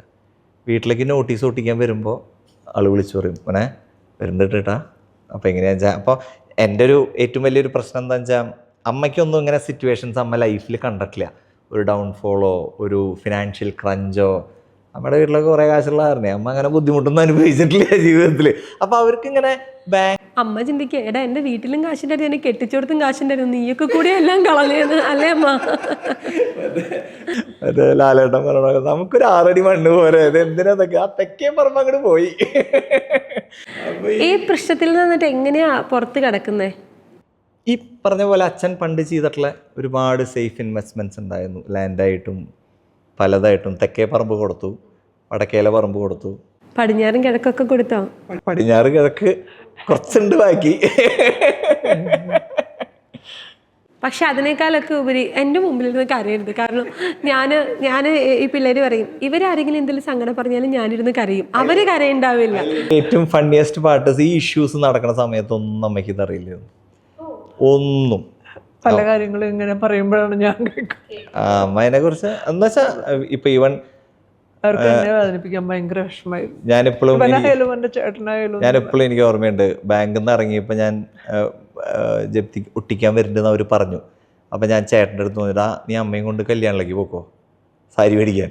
അവരോട് ഒട്ടിച്ച് പോയിട്ട് തിരിച്ചു വന്നാൽ എനിക്ക് ബാങ്കിങ്ങിൻ്റെ ആ കംപ്ലീറ്റ് പ്രൊസീജിയേഴ്സ് അറിയാം. ഫോം 13 അടുത്ത ഏതാ, ഈ നോട്ടീസ് ഒട്ടിച്ച് കഴിഞ്ഞാൽ എത്ര ദിവസം ഉണ്ട്, എല്ലാം. അത് എത്ര ദിവസം കഴിഞ്ഞാലാണ് എന്താവുക, 60 days കഴിഞ്ഞാൽ അവർക്ക് വന്ന് സീൽ ചെയ്യാം, നമ്മൾ ഇറങ്ങി കൊടുക്കണം. മറ്റേ രാവണപ്രഭുവിൽ പറയില്ലേ, പടി ഇറങ്ങുകയാണ് നീലകണ്ഠൻ, അതുവരെ ഞാൻ കണ്ടതാ. പക്ഷെ എവിടെയോ ഐ എം ബ്ലെസ്ഡ്, എവിടെയോ ഐ എം ബ്ലെസ്ഡ്. ഇതുപോലെ അച്ഛൻ്റെ അമ്മയുടെ മകനായി ജനിച്ചതായിരിക്കും ആ ബ്ലെസ്സിങ്. whatever, ആ ദൈവാനുഗ്രഹം ഉള്ള കാരണം ആ വീട്ടിൽ ഇന്നും താമസം. 44 വർഷമായില്ലേ അമ്മ ആ വീട്ടിൽ തന്നെ? ആയി. ഞാനിങ്ങനെ ഇടയ്ക്ക് അങ്ങനെ ഒരു വൈൽഡസ്റ്റ് സാധനത്തിൽ ഇങ്ങനെ ആലോചിക്കും, അതന്ന് ജപ്തി ചെയ്തിരുന്നെങ്കിൽ എൻ്റെ അച്ഛനും അമ്മയും കൊണ്ട് ഞാൻ എങ്ങോട്ട് പോവും, എൻ്റെ ദൈവമേ. വയസ്സായ ആൾക്കാരല്ലേ, ഇവരെ കൊണ്ട് ഇനി ഫ്ലാറ്റിലേക്കൊന്നും പോകാൻ പറ്റില്ല, ഇവർക്ക് പറ്റില്ല. ഇവർ ഈ മണ്ണും പട്ടിയും പൂച്ചയും മരങ്ങളും നിന്ന ആൾക്കാരാണേ. പക്ഷെ സംഭവിച്ചില്ല. അതാ പറയണേ, ഒക്കെ എവിടെയൊക്കെയോ ഒരു ഗോഡ്സ് ടച്ച്. ഈ പറഞ്ഞ പോലെ വടക്കുന്നാഥൻ്റെ മുറ്റത്ത് കിടക്കണ കാരണം അങ്ങനെയൊന്നും. അതെ, അങ്ങനെ ആവട്ടെ, ഇനി മുന്നോട്ടും അങ്ങനെ തന്നെ ആവട്ടെ. വടക്കുന്നാഥൻ്റെ അനുഗ്രഹം നമുക്ക് എല്ലാ കാലത്തും ഉണ്ടാവട്ടെ. ഈ ഇത്രയും പ്രശ്നങ്ങളൊക്കെ നടക്കുമ്പോഴാണ് പക്ഷെ അമ്മേനെയും കൊണ്ട് ട്രാവൽ പോകുന്നത്. ഞാൻ ലേലിരിക്കുമ്പോ ലഡാക്കിൽ ഞാൻ കാർദോങ്കളയിൽ നിൽക്കുമ്പോൾ എന്നെ ചേട്ടൻ വിളിച്ച് പറയാ, ഡാ ബാങ്കിൽ നിന്ന് വരുന്നുണ്ട്, എന്തൊരു ചെയ്യണ്ട. അപ്പോൾ ഞാൻ അവർ നോട്ടീസ് ഒട്ടിച്ച് പോകും, കുഴപ്പമില്ല, സ്റ്റേ മേടിക്കാം. ആ ഒരു ടൈമൊക്കെ ആകുമ്പോഴേക്കും I was being bloody confident. ഇനി ലോസിനെ എങ്ങനെ ഫേസ് ചെയ്യാം? നമ്മൾ ഏറ്റവും വേസ്റ്റ് സിറ്റുവേഷൻ കണ്ടു. നമ്മൾ വേസ്റ്റിലാണ്, കാണാനൊന്നുമില്ല, അതിലിരിക്കണേ. അപ്പം ഇനി അതിനെങ്ങനെ നമ്മൾ ഡിഫെൻഡ് ചെയ്യുക? അല്ലെങ്കിൽ ഇനി അങ്ങനെ, കാരണം ഒരു സ്റ്റേജ് കഴിഞ്ഞപ്പോൾ ഇവർ നമ്മളെ ഭയങ്കരമായി ക്രൂസിഫൈ ചെയ്യുക, നമ്മളെ പേര് പേപ്പറിലിടുക, ബാങ്കിൻ്റെ ഇങ്ങനെ ഇഷ്യൂ ഉണ്ട് അതിലെല്ലാവരെയും പേരിട്ടിട്ട് പേപ്പറിലിടുക. എന്നാൽ ബാക്കിയുള്ള ആരും ഇടുന്നില്ലേ? ബാക്കി അന്നത്തെ ആ സെയിം ഞങ്ങളുടെ അത്ര തന്നെ ലോൺ എമൗണ്ട് ഉള്ള അല്ലെങ്കിൽ കുറച്ച് അപ്പ് ആൻഡ് ഡൗൺ ഉള്ള ഒരു 5 ആൾക്കാരുണ്ട്. അടയ്ക്കണേ ഇല്ല, ഒന്നുമില്ല. അവർ വെച്ചിട്ടുള്ളൊക്കെ പാടായിരുന്നു. നമ്മൾ പ്രൈം പ്രോപ്പർട്ടീസാണ് വെച്ചിട്ടുള്ളത്. അവരൊന്നും ഒരു പ്രശ്നമില്ല, അവർക്കൊന്നും ഒരു ഇഷ്യൂ ഇല്ല. ഒരു സമയത്ത് എനിക്ക് ഇങ്ങനെ തോന്നി, റിലീജിയനാവും ഇനി ഇഷ്യൂ? അതുകൊണ്ടാണോ ഇവർ നമ്മളെങ്ങനെ ഫോക്കസ് ചെയ്യണേ? സെക്യുലർ സിറ്റിയായി തൃശ്ശൂർക്കാരങ്ങനെ ചെയ്യുമോ എന്നൊക്കെ അങ്ങനെയൊക്കെ തോന്നി തുടങ്ങി. കാരണം നമ്മുടെ ചിന്തയ്ക്ക് പല പല സ്ഥലത്തേക്കൂടെ സഞ്ചരിക്കുകയാണ്. Think all the kind of തിങ്ങിലോ. അപ്പോൾ ആ ഒരു ടൈമിൽ നമ്മളിങ്ങനെ ആലോചിച്ചത്, എന്തിനാ നമ്മളെങ്ങനെ എന്തിനാ ഇങ്ങനെ ടാർഗറ്റ് ചെയ്യണേ? എന്തിനാ നമ്മളെ മാത്രം ഇങ്ങനെ ഫോക്കസ് ചെയ്യണേ? ഇനി നമ്മുടെ പ്രോപ്പർട്ടി വേറെ വല്ലവർക്കും മറിക്കാൻ വേണ്ടിയിട്ടാണോ? അതിൻ്റെ പുറകിൽ അങ്ങനെ കുറച്ച് ആൾക്കാരുണ്ടെന്നുള്ളൊരു കോക്കസ് വന്നു തുടങ്ങി. കാരണം ഒക്കെ സിറ്റിക്കാണ്, ഒക്കെ മെയിൻ സ്പോട്ടുകളാണ്. അപ്പോൾ വലിയ ജൈൻസിന് നോട്ടാനുള്ളൊരു സ്ഥലമാണ്. ഇനി അങ്ങനെയാവും ഇവർ ചെയ്യണേ എന്നൊക്കെ ആലോചിച്ച് നമ്മൾ പല രീതിയിൽ നമ്മൾ നോക്കുമ്പോൾ എന്താ പറയുക, നോട്ടീസും പിന്നത്തെ നെക്സ്റ്റ് പ്രൊസീജിയേഴ്സൊക്കെ പെട്ടെന്ന്. ഞാൻ പേപ്പറിൽ നമ്മൾ പഠിച്ചു വെച്ചേക്കുന്ന ടൈം ഡ്യൂറേഷൻ ഒന്നും കിട്ടുന്നില്ല. ഞാൻ പേപ്പറിൽ ഈ ഞങ്ങളുടെ ഈ ജപ്തിയുടെ കാര്യം പേപ്പറിൽ വന്നിട്ട് ഞങ്ങളുടെ തന്നെ ഒരു റിലേറ്റീവ് വീട്ടിൽ വന്നിട്ട് അമ്മയുടെ അടുത്ത് ചോദിച്ചു, അങ്ങനെ ഇത് കണ്ടു, വീട് കൊടുക്കണ്ടോ ചോദിച്ചു. അമ്മ ഒറ്റ ടകല വന്നല്. അങ്ങനത്തെ സിറ്റുവേഷൻസ് ഒക്കെ ഫേസ് ചെയ്തിട്ടുണ്ട്. പിന്നെ we have gone through all the worst things. ഇനി നമ്മുടെ ജീവിതത്തിൽ വേഴ്സ്റ്റായി കാണാൻ എനിക്ക് ഒന്നുമില്ല. ഇനി എന്ത് സംഭവിച്ചാലും ഇനി എന്ത് സംഭവിച്ചാലും അത്രയുള്ളൂ അല്ലേ? അങ്ങനെ ആയി ഇപ്പൊ ഒരു മൈൻഡ് സെറ്റ്. അത് കുഴപ്പമില്ല, അത് സാധനം വിട്ടേക്ക്. അതായത് നമ്മളിപ്പോൾ ഒരാൾ പറ്റിച്ചു എന്ന് വിചാരിക്കുക, ഇറ്റ്സ് ഓക്കെ. അങ്ങനെ എടുക്കാനുള്ള ഒരു മാനസികാവസ്ഥയിലേക്ക് മാറി നമ്മളാ ഇപ്പൊ നമ്മളെ ആ ഒരു മാനസികാവസ്ഥയിൽ പ്രിപ്പയർ ചെയ്യിച്ചതായിരിക്കാം. ഇത്രയും ക്രൂരമാവണ്ടായിരുന്നു. ഈ എന്നോട് എപ്പോഴും കഥ പറഞ്ഞപ്പോൾ പറഞ്ഞിട്ടുണ്ട്, മറ്റേ ജപ്തി ഒപ്പിക്കാൻ വേണ്ടിയിട്ട് ഫോണിൽ ചേട്ടൻ പറഞ്ഞിരിക്കാൻ തിരിഞ്ഞു നോക്കുമ്പോൾ അമ്മ മറ്റേ മഞ്ഞ് വാരി എറിഞ്ഞ് കളിച്ചോണ്ടിരിക്കുക. ഞാൻ ലേല് ഇങ്ങനെ നിൽക്കുമ്പോൾ അമ്മ ഇങ്ങനെ ഐസ് എടുത്ത് ഇങ്ങനെ നക്കി തിന്നുകൊണ്ടിരിക്കുക കേട്ടോ, ഐസ് എടുത്തിട്ട്. അപ്പം ചേട്ടൻ ഫോണിലാണ്, എനിക്കത് വീഡിയോ എടുക്കാൻ പറ്റിയില്ല. ചേട്ടൻ ഫോണില്ല, ബാങ്കിൽ നിന്ന് വന്നിട്ട് അവർ നോട്ടീസ് ഒട്ടിക്കാന്ന് പറഞ്ഞു. അപ്പം ഞാൻ ഒട്ടിക്കട്ടെ ഞാൻ വക്കീലിനെ വിളിച്ച് പറഞ്ഞോളാം. എനിക്ക് അന്നും ഭയങ്കര ലീഗൽ ബാക്കെൻഡൊക്കെ ഭയങ്കര സ്ട്രോങ് ആയിരുന്നു എനിക്ക്. കാരണം ഇവർ ബാങ്കിൽ ലെറ്റർ കൊടുത്തിട്ടുണ്ട്. ഈ ഗീതാഞ്ജലി എന്ന് പറയുന്ന കമ്പനി ലെറ്റർ ബാങ്കിലേക്ക് കൊടുത്തൊക്കെയാണ്, the entire loan amount of this much amount EMI will be taken care by company. അങ്ങനെയുള്ളൊരു സാധനം നമ്മളെന്തിനാ പേടിക്കണേന്നല്ല നമ്മുടെ ചിന്താഗതി. ആ ലെറ്റേഴ്സും ആ സാധനങ്ങളൊക്കെ വെച്ച് നമ്മൾ അന്ന് കേസ് മൂവ് ചെയ്തിരുന്നു. കുറേ കാലം ഞാൻ സ്റ്റേയിൽ റൺ ചെയ്തു. കുറേ ആൾക്കാർ അന്ന് എന്നെ സഹായിച്ചു കേട്ടോ, കുറേ ആൾക്കാർ. അതൊക്കെ മറന്നിട്ടില്ല ഒരിക്കലും. കാരണം നമ്മളൊരു കുഴിയിലിരിക്കുമ്പോൾ കൈ തന്ന ആൾക്കാർ. ആ ഗ്രാറ്റിറ്റ്യൂഡ് നമ്മുടെ ലൈഫിലുള്ളതായിരിക്കും. ഗ്രാറ്റിറ്റ്യൂഡ് എന്ന് പറഞ്ഞു കഴിഞ്ഞാൽ എൻ്റെ ഒരു ചാക്ക. ഗ്രാറ്റിറ്റ്യൂഡ് മാത്രമേ ഉള്ളൂ, വേറെ ഒന്നുമില്ല. ഞാനിപ്പോൾ ഇങ്ങനെ ആലോചിക്കുന്ന, ഞാൻ ഇത്രയും ഗ്രേറ്റ്ഫുള്ളും ഗ്രാറ്റിറ്റ്യൂഡും വരാൻ കാരണം ആ കുഴിയിലിരിക്കുമ്പോൾ കൈ തന്ന ആൾക്കാരുള്ള കാരണം. അല്ലെങ്കിൽ നമ്മൾ അഹങ്കാരിയായി പോയേനെ കാരണം ഒക്കെ അങ്ങനത്തെ ഫ്ലാഷി തിങ്സ്, ലുലു മോള്, വലിയ ബ്രാൻഡ്സ്, ഇനോഗ്രേഷൻ, വിഭാഷ ബാസ് വരുന്നു. അപ്പൊ ആൾക്കാർ ഇവരെങ്ങനെ വിഭാഷ ബാസ് ആയി? ഇവിടുത്തെ ലോക്കലൊന്നും അല്ലല്ലോ, ബോംബെ അന്ന് ധൂം ഇറങ്ങിയ സമയമൊക്കെയാണ്. അപ്പോൾ ഷി വാസ് സോ ബ്രൈറ്റ്. അന്ന് നമ്മുടെ സ്റ്റോർ ഓപ്പണിംഗ് വിഭാഷയായിരുന്നു.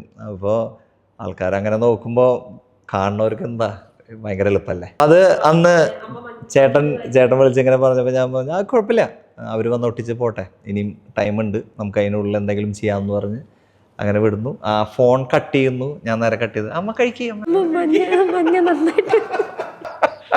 ശരിക്കും ഫസ്റ്റ് ട്രിപ്പ് നിങ്ങളുടെ ഒരുമിച്ചുള്ളത് അങ്ങോട്ടേക്കുള്ളതാണ്? ബോംബെ ആണ് ഫസ്റ്റ് ട്രിപ്പ്.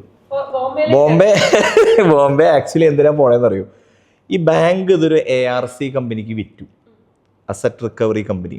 ഞാൻ നേരത്തെ പറഞ്ഞ പോലെ ബാങ്കിങ്ങിൻ്റെ എല്ലാ പ്രോസസ്സും എനിക്കറിയാം. ഈ അസറ്റ് റിക്കവറി കമ്പനിക്ക് no sentiments, no emotions, no kindness ഒന്നുമില്ല.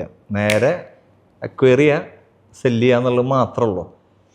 അപ്പോൾ എൻ്റെ അന്ന് ബോംബെയിലുണ്ടായിരുന്ന എൻ്റെ ഒരു ഫ്രണ്ട് ഈ കമ്പനിയായിട്ട് എന്തോ ഒരു ബന്ധം ഉണ്ടായിരുന്നു. അപ്പോൾ ഒരു നെഗോസിയേഷൻ വെച്ചു, എന്നെ വിളിച്ചു. അപ്പോൾ എനിക്ക് സത്യം പറഞ്ഞാൽ ഇത് ഞാൻ മേ ബി ജീവിതത്തിൽ ആദ്യമായിട്ടായിരിക്കും എവിടെയെങ്കിലും പറയണ്ട, ഒറ്റയ്ക്ക് പോയ ഒരു പേടി. ആ പേടിയാണ് അമ്മേനെ കൂടെ കൂട്ടാനുള്ള കാരണം. അമ്മയ്ക്ക് പോലും ഇത് ആദ്യമായിട്ടായിരിക്കും അറിയണം കേട്ടോ. കാരണം വണ്ടൻ കമ്പനി അസറ്റ് റിക്കവറി എന്ന് പറഞ്ഞാൽ ഹ്യൂജ് കമ്പനി. അതായത് മറ്റേ 30,000 കോടിക്ക് അവരുടെ അക്വിസിഷൻ. അങ്ങനെയുള്ള ഒരു കമ്പനിയുടെ GM കാണാനാണ് പോണേ.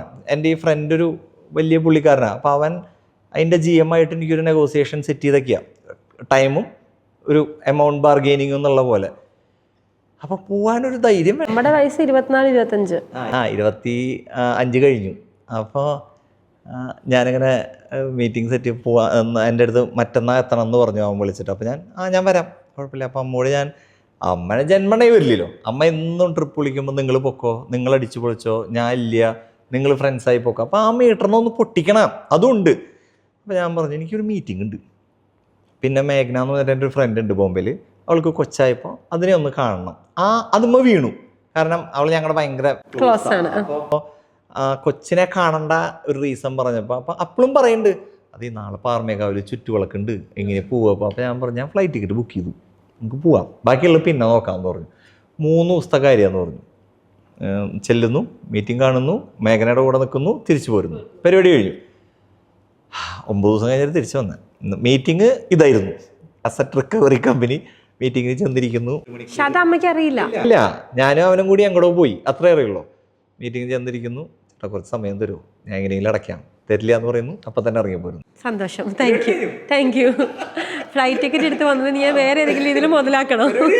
അപ്പം ഞാൻ എൻ്റെ ഈ ഫ്രണ്ടിൻ്റെ അടുത്ത് പറഞ്ഞിടാ എങ്ങടെയെങ്കിലും ഒന്ന് പോകണം, അമ്മയും കൊണ്ട് എങ്ങടെയെങ്കിലും ഒന്ന് ജസ്റ്റ് ഒന്ന് കറങ്ങണം എന്ന് പറഞ്ഞു.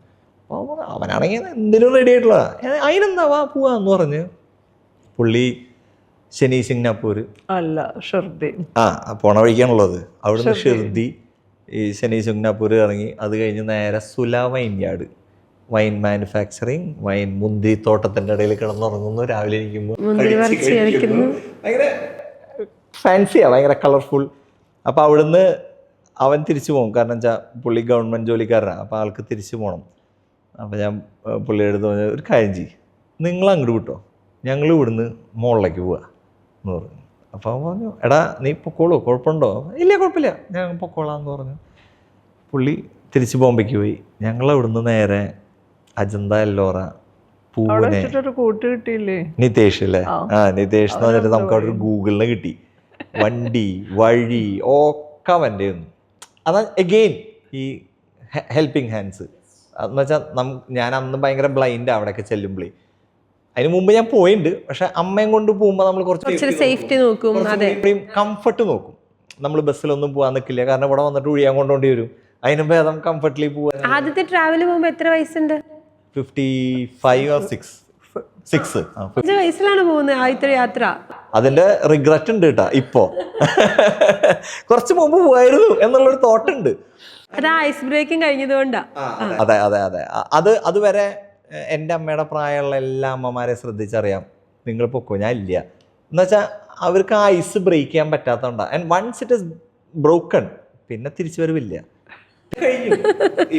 ഇപ്പൊ എനിക്ക് തോന്നുന്നു എല്ലാ അമ്മമാർക്കും ഒരു ആഗ്രഹം ഉണ്ടാവും എൻ്റെ അമ്മയുടെ പോലെ യാത്ര ചെയ്യണം. തീർച്ചയായിട്ടും ഞാൻ പറഞ്ഞില്ലേ ഭയങ്കര കുശുമ്പോടെ നോക്കി കാണുന്ന രണ്ടുപേരാണ്. ഒരു ആഗ്രഹം, അവർക്കൊക്കെ എന്തൊരു സുഖമായിട്ട് യാത്ര ചെയ്യാൻ. അത് ഈ സാരി കൊടുത്ത് എങ്ങനെ ഇങ്ങനെ നടക്കാൻ. പലരും എൻ്റെ അമ്മയെ കണ്ട് യാത്ര തുടങ്ങിയ ആൾക്കാരുണ്ട്. കാലം കളയണ്ട, പെട്ടെന്ന് പോയി തുടങ്ങാം. പല മക്കളും ഇപ്പോൾ നല്ല മക്കളുണ്ടായിട്ടാണ് ഇൻസ്റ്റയിലൊക്കെ ഇങ്ങനെ ചില ആൺകുട്ടികളും പെൺകുട്ടികളും ഇങ്ങനെ എഴുതിയിടും, travelling with mom inspired by Sarath Krishnan. മതി, ഈ പോയ കോടിയൊക്കെ പൊക്കോട്ടെ, സമാധാനം ഉണ്ടല്ലോ, അതൊക്കെ മതി എന്ന് ആലോചിക്കും. അപ്പം നമ്മൾ അന്നാണ് അമ്മേനെ കൊണ്ട് ആദ്യത്തെ ട്രാവൽ പോകുന്നത്. ഇത് ഓക്കെയാണ്, അമ്മയുടെ കൂടെ ട്രാവൽ ചെയ്യാം, അല്ലെങ്കിൽ അമ്മേനെ ഇനി ഞാൻ പോകുന്ന എല്ലാ സ്ഥലങ്ങളും കാണിക്കണമെന്നൊക്കെ തോന്നുന്നൊരു മൊമെന്റ് ഉണ്ടല്ലോ ശരത്തേട്ടൻ, എന്തായിരുന്നു അങ്ങനെ ഒരു മൊമെന്റ്? മറ്റൊരാളുടെ സന്തോഷം കാണുന്നതിലുള്ളൊരു ത്രില്ല്, നമ്മൾ ചെയ്യുന്നൊരു ഒരു ട്രാക്ക് അല്ലെങ്കിൽ നമ്മൾ പോകുന്നൊരു വഴിയിൽ അവർക്ക് സന്തോഷം കിട്ടുന്നുണ്ട് എന്നുള്ളൊരു ഹാപ്പിനെസ് മൊമെൻറ്റ്. കാരണം ഞാനീ പോയ വഴികളിലൊക്കെ ഞാൻ മുമ്പ് പോയിട്ടുള്ള അജന്ത എല്ലോറ ഞാൻ മുമ്പ് പോയിട്ടുള്ള, ഞങ്ങൾ പോയ റാൺ ഓഫ് കച്ച് ഞാൻ മുമ്പ് പോയിട്ടുള്ളതാണ്. വേറെവർ ഞാൻ അമ്മയും കൊണ്ട് പോയിട്ടുള്ള എല്ലാ സ്ഥലവും might be my second or third time ഞാൻ പോണത്. പക്ഷെ ഞാൻ പോകുമ്പോൾ ഞാൻ കാണുന്ന ബൈക്കിൻ്റെ മിററിൽ നോക്കുമ്പോൾ അമ്മ ഇങ്ങനെ ചെറിച്ചിങ്ങനെ ആസ്വദിച്ചിരിക്കുന്നത്, അല്ലെങ്കിൽ ഈ ഐസ് കഴിക്കാൻ നിൽക്കുമ്പോൾ ഈ 55 വയസ്സുകാരി ഒരു 18 വയസ്സുകാരിയുടെ മീറ്ററിലാണ് നിൽക്കുന്നത്. ഒരു യങ് ഗേൾ, ഒരു എന്താ പറയുക, 55-56 വയസ്സായ അന്നത്തെ ന്യൂസ്, എനിക്ക് തോന്നുന്ന ന്യൂസ് 18 അങ്ങോട്ടായിരുന്നു. അതിൻ്റെ ടാഗ് ലൈൻ തന്നെ 56 വയസ്സായ അമ്മ 18 വയസ്സുകാരിയായി നിൽക്കുന്നു, അങ്ങനെയായിരുന്നു അതിൻ്റെ ടാഗ് ലൈൻ തന്നെ. ഇപ്പോഴത്തെ ടാഗ് ലൈനസ് അമ്മയും കൊണ്ട് ലോകം ചുറ്റുന്ന മകൻ. ഇപ്പോൾ ഈ പാരീസ് ട്രിപ്പിന് ശേഷം അങ്ങനെയായത്. മറ്റേത് ഇന്ത്യയായിരുന്നു, ഇപ്പൊ ഇന്റർനാഷണലായി, പുരോഗതി ഉണ്ട്. അപ്പോൾ ഈ അതിലെ ഹാപ്പിനെസ് വാസ് ലൈക്ക് അമ്മ കാണാത്ത സ്ഥലങ്ങൾ. എനിക്കറിയാം അമ്മയ്ക്ക് ട്രാവൽ ഭയങ്കര ഇഷ്ടമാണെന്നുള്ളത്. അമ്മ കാണാത്ത പിക്ചറിലോ കുളങ്ങര സാറിൻ്റെ ഫ്രെയിംസിലോ കണ്ടിട്ടുള്ള സ്ഥലങ്ങൾ, ഈ അജന്ത എല്ലോറെ പോയിട്ട് അമ്മ ഇങ്ങനെ, ഞാൻ പിക്ചർ അയച്ചു തരാട്ടാ, ഇങ്ങനെ നോക്കിയിരിക്കുന്നൊരു പിക്ചർ ഉണ്ടല്ലേ, ലിറ്ററലി. അതായത് ആ കൊത്തുപണി കണ്ടിട്ടേ കൈലാസം, അത് കാണേണ്ട സംഭവം തന്നെയാണ്. കണ്ടിട്ടില്ലാത്തവരുണ്ടെങ്കിൽ ഡെഫിനറ്റ്ലി കാണണം. ആ ആർക്കിടെക്ചർ, കൈലാസനാഥ ടെമ്പിൾ കണ്ടിട്ട് എൻ്റെ ദൈവം, ഇത് അതായത് അമ്മ കണ്ടിട്ടുള്ള ഏറ്റവും വലിയ ഫ്രെയിം വടക്കുന്നാഥന്റെ തെക്കേ ഗോപുരം. അപ്പൊ ഈ ഒരു ഫ്രെയിം കാണുമ്പോൾ ഷി വാസ് ലൈക്ക് ഇങ്ങനെ ആ ഒരു അന്താളിപ്പും. അവിടുന്ന് രാവിലെ ഞങ്ങൾ 9 മണി തൊട്ട് 5:45-6 മണി വരെ സെക്യൂരിറ്റി ക്ലോസ് ചെയ്തു. എന്നിട്ട് ഞാൻ അന്ന് ചെന്ന് കാലുപിടി, ചേട്ടാ ഞങ്ങൾ ഈ കേരളത്തിൽ നിന്ന് ഭയങ്കര ദൂരെ നിന്നാ, ഞങ്ങൾ നാളെ തിരിച്ചു പോകും, കാണാൻ പറ്റില്ല. എല്ലാ കേവും കയറി കാണണമല്ലോ, കുറേ കേവ്സ് ഉണ്ട്, അപ്പോൾ കുറേ സമയം എടുക്കും. നമുക്ക് അതിനെക്കുറിച്ച് ആധികാരികമായി ഒന്നും അറിയില്ലെങ്കിലും ചിലതിലൊക്കെ ഭയങ്കര ആർക്കിടെക്ചർ. അതായത് ബുദ്ധൻ്റെ സ്റ്റാച്യു ഉണ്ടാവും, സൺസെറ്റിൽ കറക്റ്റ് ഫേസിൽ ലൈറ്റ് വരും, അത് കഴിഞ്ഞാൽ താഴ്ന്നു പോകും കറക്റ്റ് ഫേസിൽ. അതേപോലെ ഒരു പ്രതിമയുണ്ട് ഇങ്ങനെ, ബുദ്ധൻ്റെ ബാല്യം മുതൽ സമാധി വരെയുള്ള. അപ്പം അതൊക്കെ നമ്മളിങ്ങനെ നോക്കിക്കഴിഞ്ഞാൽ കറക്റ്റ് നമ്മൾ വായിക്കുന്ന പോലെ കണ്ടു തീരില്ല, അത്ര അധികം. ഒരു ദിവസം ഇനി ഒരു പോക്കും കൂടി പോകണം, അത്രയ്ക്ക്. ഇത് കഴിഞ്ഞില്ലേ? ഇപ്പൊ തന്നെ നേരത്തെ ഈഫിൾ ടവർ, ഇനി എന്തിനാണ് കാണാൻ, ഇനി എത്രയോ ലോകങ്ങളുണ്ട് കാണാൻ. അങ്ങനെ അതിൻ്റെ എക്സിറ്റിൽ നിൽക്കുമ്പോഴാണ് അമ്മേൻ്റെ അടുത്ത് എനിക്ക് ഇപ്പോഴും ഓർമ്മയുണ്ട്, എനിക്ക് ഇനിയും കാണണം, എനിക്കിനി ഇതൊക്കെ സഞ്ചരിക്കണം, എനിക്കിനി ഇതൊക്കെ കാണണം. അവിടെ നിന്നാണ് ആക്ച്വലി ഒരു ട്രാവൽ ഹോളിക്കായത്. ഇപ്പം മെൻ്റലായി. അന്നൊരു ഇനി ഇതൊക്കെ ഇപ്പോൾ എത്ര കിട്ടിയാലും എത്ര കണ്ടാലും മതി വരാത്തൊരു സ്റ്റേജിലേക്ക്. അത് basically it's going to be a mental actually. എന്താ കാരണം? അധികം കാലല്ലേ, അപ്പോഴേക്കും അതൊക്കെ കണ്ടു കഴിഞ്ഞിട്ട് വേണ്ടി എനിക്ക് അങ്ങോട്ട് പോകും. ഇത്രയും കണ്ടില്ലേ, ഞാൻ ലക്കിയാണ്. അതെ, ഞാൻ നേരെ തിരിച്ച് ഗീതാമേലേക്ക് പോട്ടെ, ഇച്ചിരി അങ്ങോട്ട് പോട്ടെ. ദാരിദ്ര്യം പറഞ്ഞ് വയ്യാണ്ടേ. 3 മക്കള്, ഇവർ 3 പേരുടെ ചേർന്നൊരു ബിസിനസ് തുടങ്ങി. ആദ്യം തന്നൊരു ബിസിനസ് തുടങ്ങി, അത് പൂട്ടിപ്പോയി. രണ്ടാമതൊരു ബിസിനസ് തുടങ്ങി, അത് ഇപ്പൊ പറയലേ ശരിക്കും റാംഗ്ലർ. അപ്പൊ ഈ ഒബ്രോണിലെ സെയില് ലുല്ലു വന്ന കാരണം ഡൗൺ ആയതാ, ഇല്ലെങ്കിൽ അത് ഒരിക്കലും ഡൗൺ ആവില്ല. എന്നിട്ട് നമ്മള് വൈൻഡപ്പ് ചെയ്തോ? ലുല്ലു വന്നപ്പോ പിന്നെ നമ്മൾ ഇത്രയും വലിയ ഹ്യൂജിലേക്കാണല്ലോ പോയിക്കണേ. അപ്പോൾ ട്രിവാൻഡ്രത്തൊക്കെ സെയിൽ ഉണ്ടായിരുന്നു, പക്ഷെ നമ്മുടെ കോൺസെൻട്രേഷൻ ഫുള്ള് ഇവിടെയായി. അവിടുന്ന് എന്ന് വെച്ചാൽ ഇത്രയും വലിയ ഇൻവെസ്റ്റ്മെന്റും ഇത്രയും വലിയ സാധനങ്ങളായിരുന്നു നമ്മുടെ ഫുൾ ഇങ്ങോട്ട് മാറി നമ്മൾ. അപ്പോൾ അവിടുത്തെ ശ്രദ്ധ കുറഞ്ഞപ്പോൾ അതിന്റെ സെയിൽ കുറഞ്ഞു തുടങ്ങി.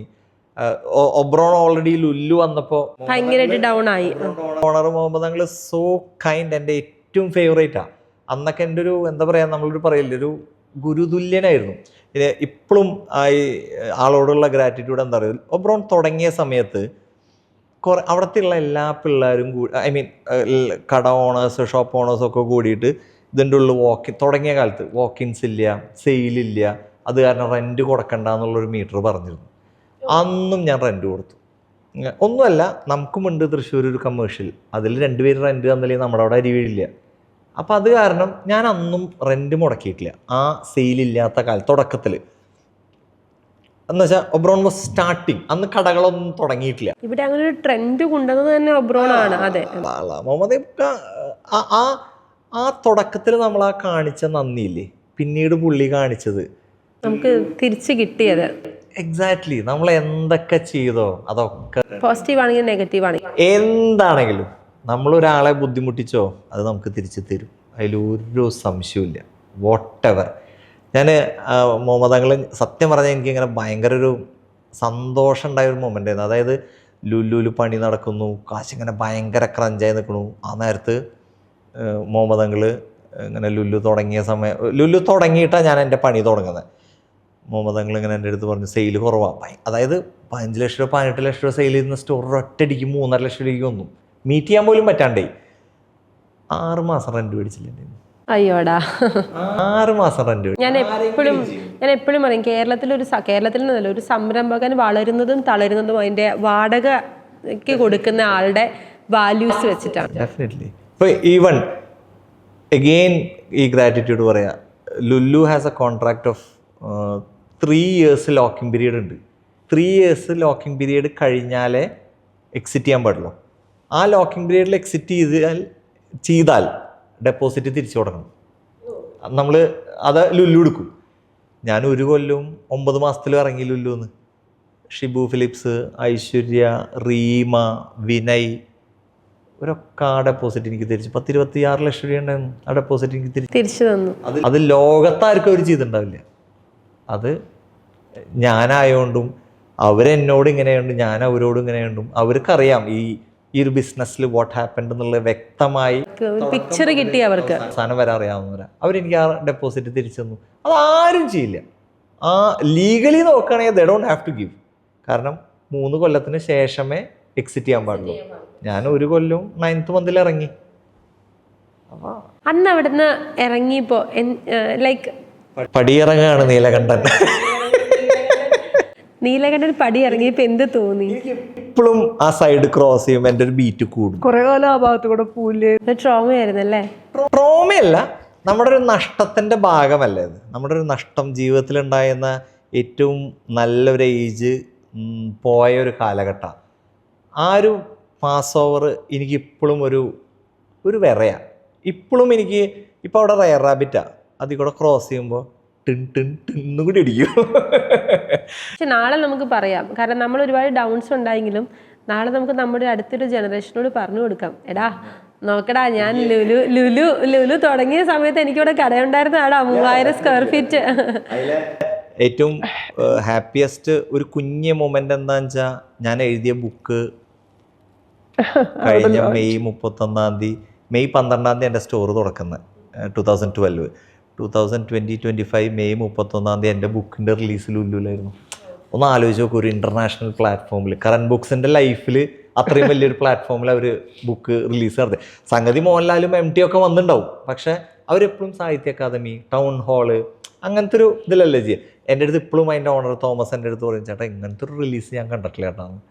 And my stage was full actually. നമ്മളൊരിക്കൽ തോറ്റു പടിയിറങ്ങിയെടുത്ത് നിന്ന് തിരിച്ച് നമ്മളവിടെ തല ഉയർത്തി നിന്നു. അയ്യോ, ഉള്ളിലൊരു ലാലിസം വന്നു എനിക്ക്. എൻ്റെ ഉള്ളിൽ എവിടെയോ ഇങ്ങനെ ഒരു ലാലേട്ടം വന്നു, ഒരു ചെരിവൊക്കെ വന്നു എനിക്ക്. കാരണം നമ്മൾ തോറ്റുപോയോടത്തല്ലേ നമ്മൾ ചെന്ന് നിൽക്കുന്നത്. നമ്മുടെ ഫെയിലിയർ നമ്മൾ കണ്ടു നിന്ന ഒരു സ്ഥലത്ത് തന്നെ നമ്മൾ വീണ്ടും വന്ന് നിൽക്കണം. എൻ്റെ ഒരു ഹാപ്പിനെസ്, ആ മൊമെന്റിൽ നമുക്കുണ്ടാവുന്ന ഫീലിങ്സ് ചിലപ്പോൾ ആർക്കും മനസ്സിലാക്കാൻ പറ്റും പോലെ ഒരു വലിയൊരു മൊമെന്റ് ആയിരുന്നു എനിക്കത് അന്ന്. ഇനി ഞാൻ അഗൈൻ അമ്മയിലേക്ക് പോട്ടെ. അതെ, ചെല്ലട്ടെ. ഈ ഇത്രയും പ്രശ്നങ്ങൾ നടക്കുകയാണ്. മകൻ തോറ്റു എന്നുള്ള കാര്യം അമ്മ മനസ്സിലാക്കുന്ന ആദ്യത്തെ ട്രിപ്പൊക്കെ കഴിഞ്ഞ് തിരിച്ചു വരുമ്പോഴാണ് ഇത്രയും പ്രശ്നങ്ങളിലൂടെ. അപ്പോഴും അറിയില്ല ഇത്. അമ്മ ആക്ച്വലി തെക്കേ പറമ്പ് എഴുതി കൊടുക്കൂ ഉപ്പിടാൻ ചെല്ലുമ്പോൾ മാത്രമേ ഇതിനെ കുറിച്ച് റിയലൈസേഷൻ വന്നിട്ടുള്ളൂ. ഇതെന്തിനപ്പോൾ കൊടുക്കണേ എന്നുള്ളത് അപ്പോഴാണ് അറിഞ്ഞിട്ടുള്ളൂ, അതുവരെ അറിഞ്ഞിട്ടില്ല.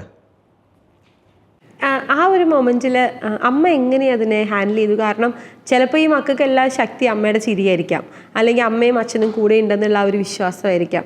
അപ്പം നിങ്ങൾ എങ്ങനെ മെന്റലി അത്രയും ഓക്കെ ആയിട്ട് നിന്നു? കാലചക്രം അങ്ങനെയല്ലേ, നമ്മൾക്ക് വരും പോവും, അതായിട്ട് യോജിക്കല്ലേ നിവർത്തിയുള്ളൂ. എൻ്റെ മക്കളാരും പോയില്ലല്ലോ, എൻ്റെ കൂടെ ഇനി ഉണ്ടായില്ലേ, ഭയങ്കര വലിയൊരു കാര്യമല്ലേ. ചില നേരത്തെ നമ്മൾ അങ്ങനെ ആലോചിക്കൂട്ടെ, എല്ലാമുള്ള സുശാന്ത് എന്തിന്, എല്ലാം ഉള്ളവനല്ലേ. സൗന്ദര്യമുണ്ട്, എഡ്യൂക്കേഷൻ ഉണ്ട്, ഫെയിം ഉണ്ട്, ബോംബെയിലെ പ്രൈം പ്രോപ്പർട്ടീസ് ഉണ്ട്, പോയില്ലേ സിദ്ധാർത്ഥ്. ഒന്ന് ആലോചിച്ചു, ആരവൻ. ഇപ്പോൾ അത് കഴിഞ്ഞപ്പോൾ ആരൊക്കെയോ പറഞ്ഞ പോലെ എത്രയോ പേര്, മോസ്റ്റ് ഓഫ് ദ ഇപ്പോഴത്തെ നോക്കുമ്പോൾ suicide is coming for boys actually, not for females.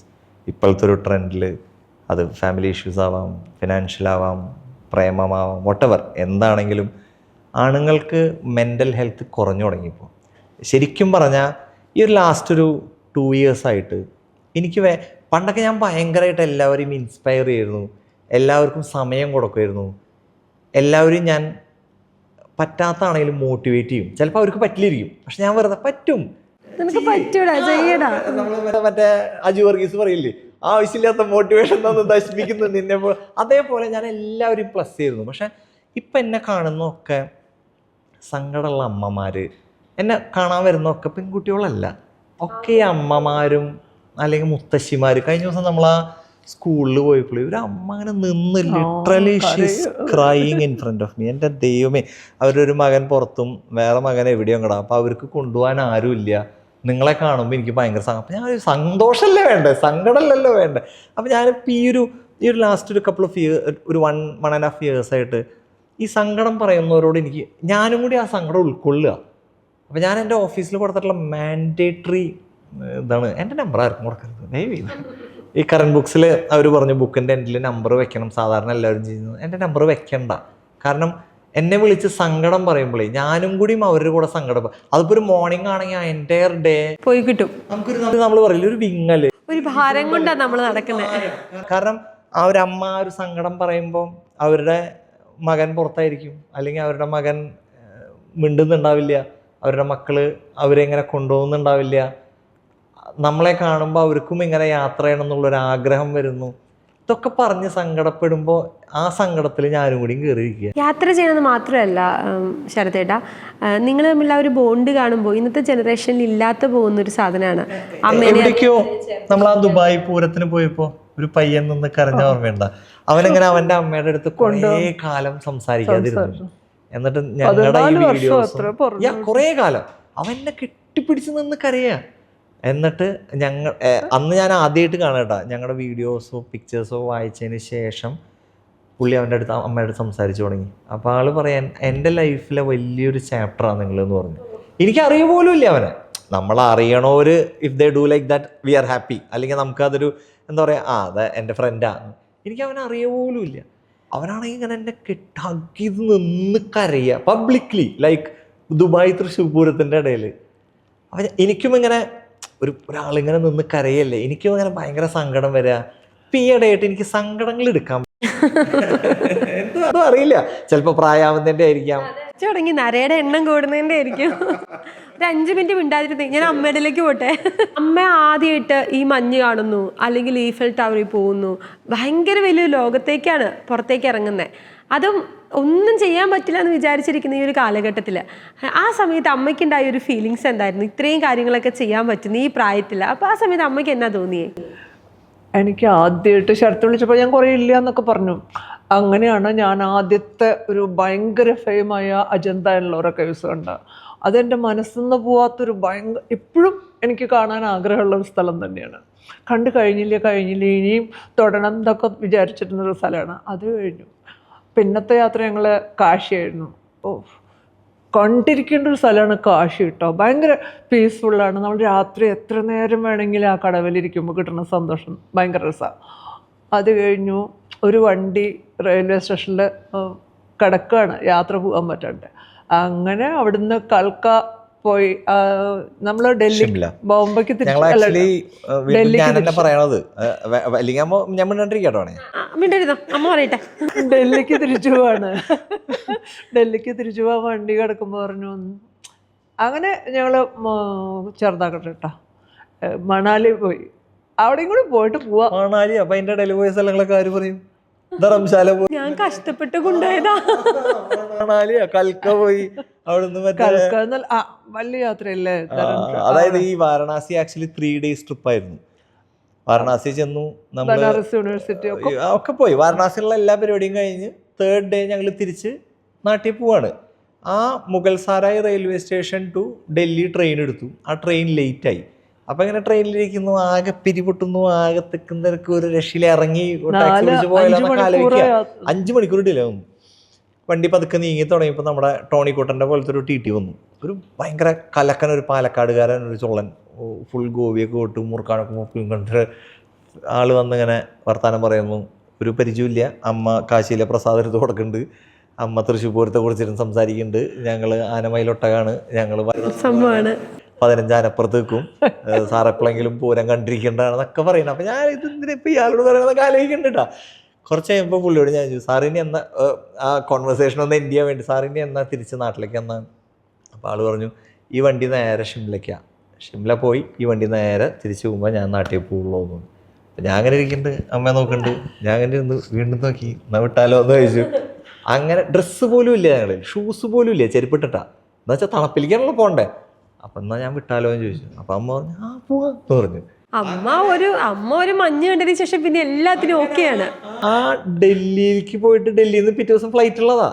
ആ സാധനം ക്യാൻസൽ ചെയ്ത് ഈ TTയുടെ അടുത്ത് ഞങ്ങൾ അങ്ങോട്ട് പോകണം, നിങ്ങൾ ഇവിടെ തന്നെ ഇരുന്നോ, സീറ്റ് ഞാൻ തരാം പറഞ്ഞ പുള്ളി ആ ടിക്കറ്റ് മാറ്റി കൽക്ക സ്റ്റേഷനിലേക്ക് ആക്കി.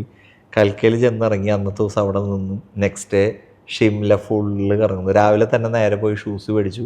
ആദ്യമായിട്ട് സ്കൂളിൽ നിന്ന് ശേഷം പിന്നെ ഷൂസ് അന്നാണ്, അതുവരെ ഇട്ടിട്ട് ഷൂസ് ഇട്ടിട്ടില്ല.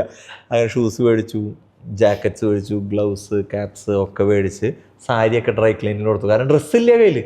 ഞാൻ 2 ടീഷർട്ട് മേടിച്ചു.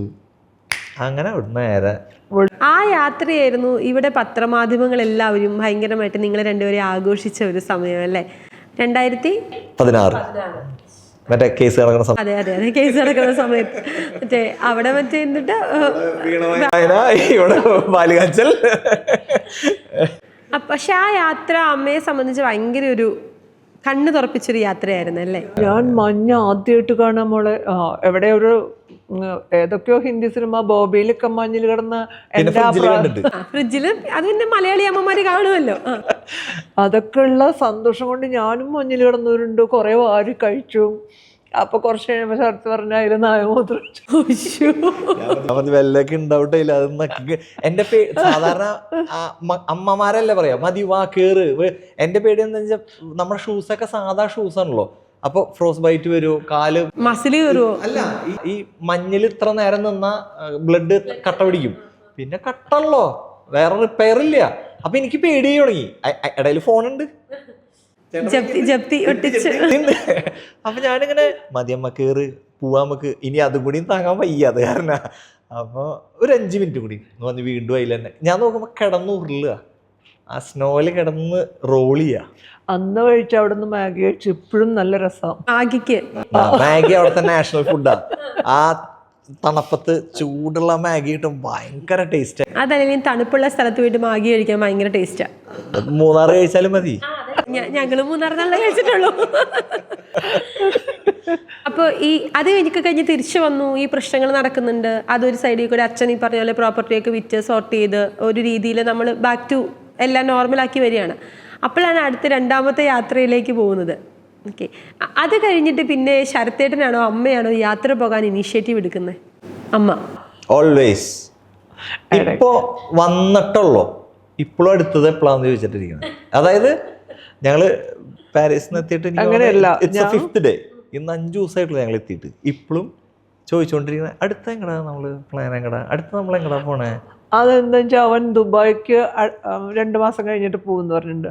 അതിന് മുമ്പ് എനിക്ക് ലൂർദ് വരെ ഒന്ന് പോകണം. ലൂർദ് എന്ന് പറഞ്ഞാൽ തൃശ്ശൂർ ലൂർദ് പള്ളി അല്ല, ഫ്രാൻസിലെ ലൂർദ് പള്ളി.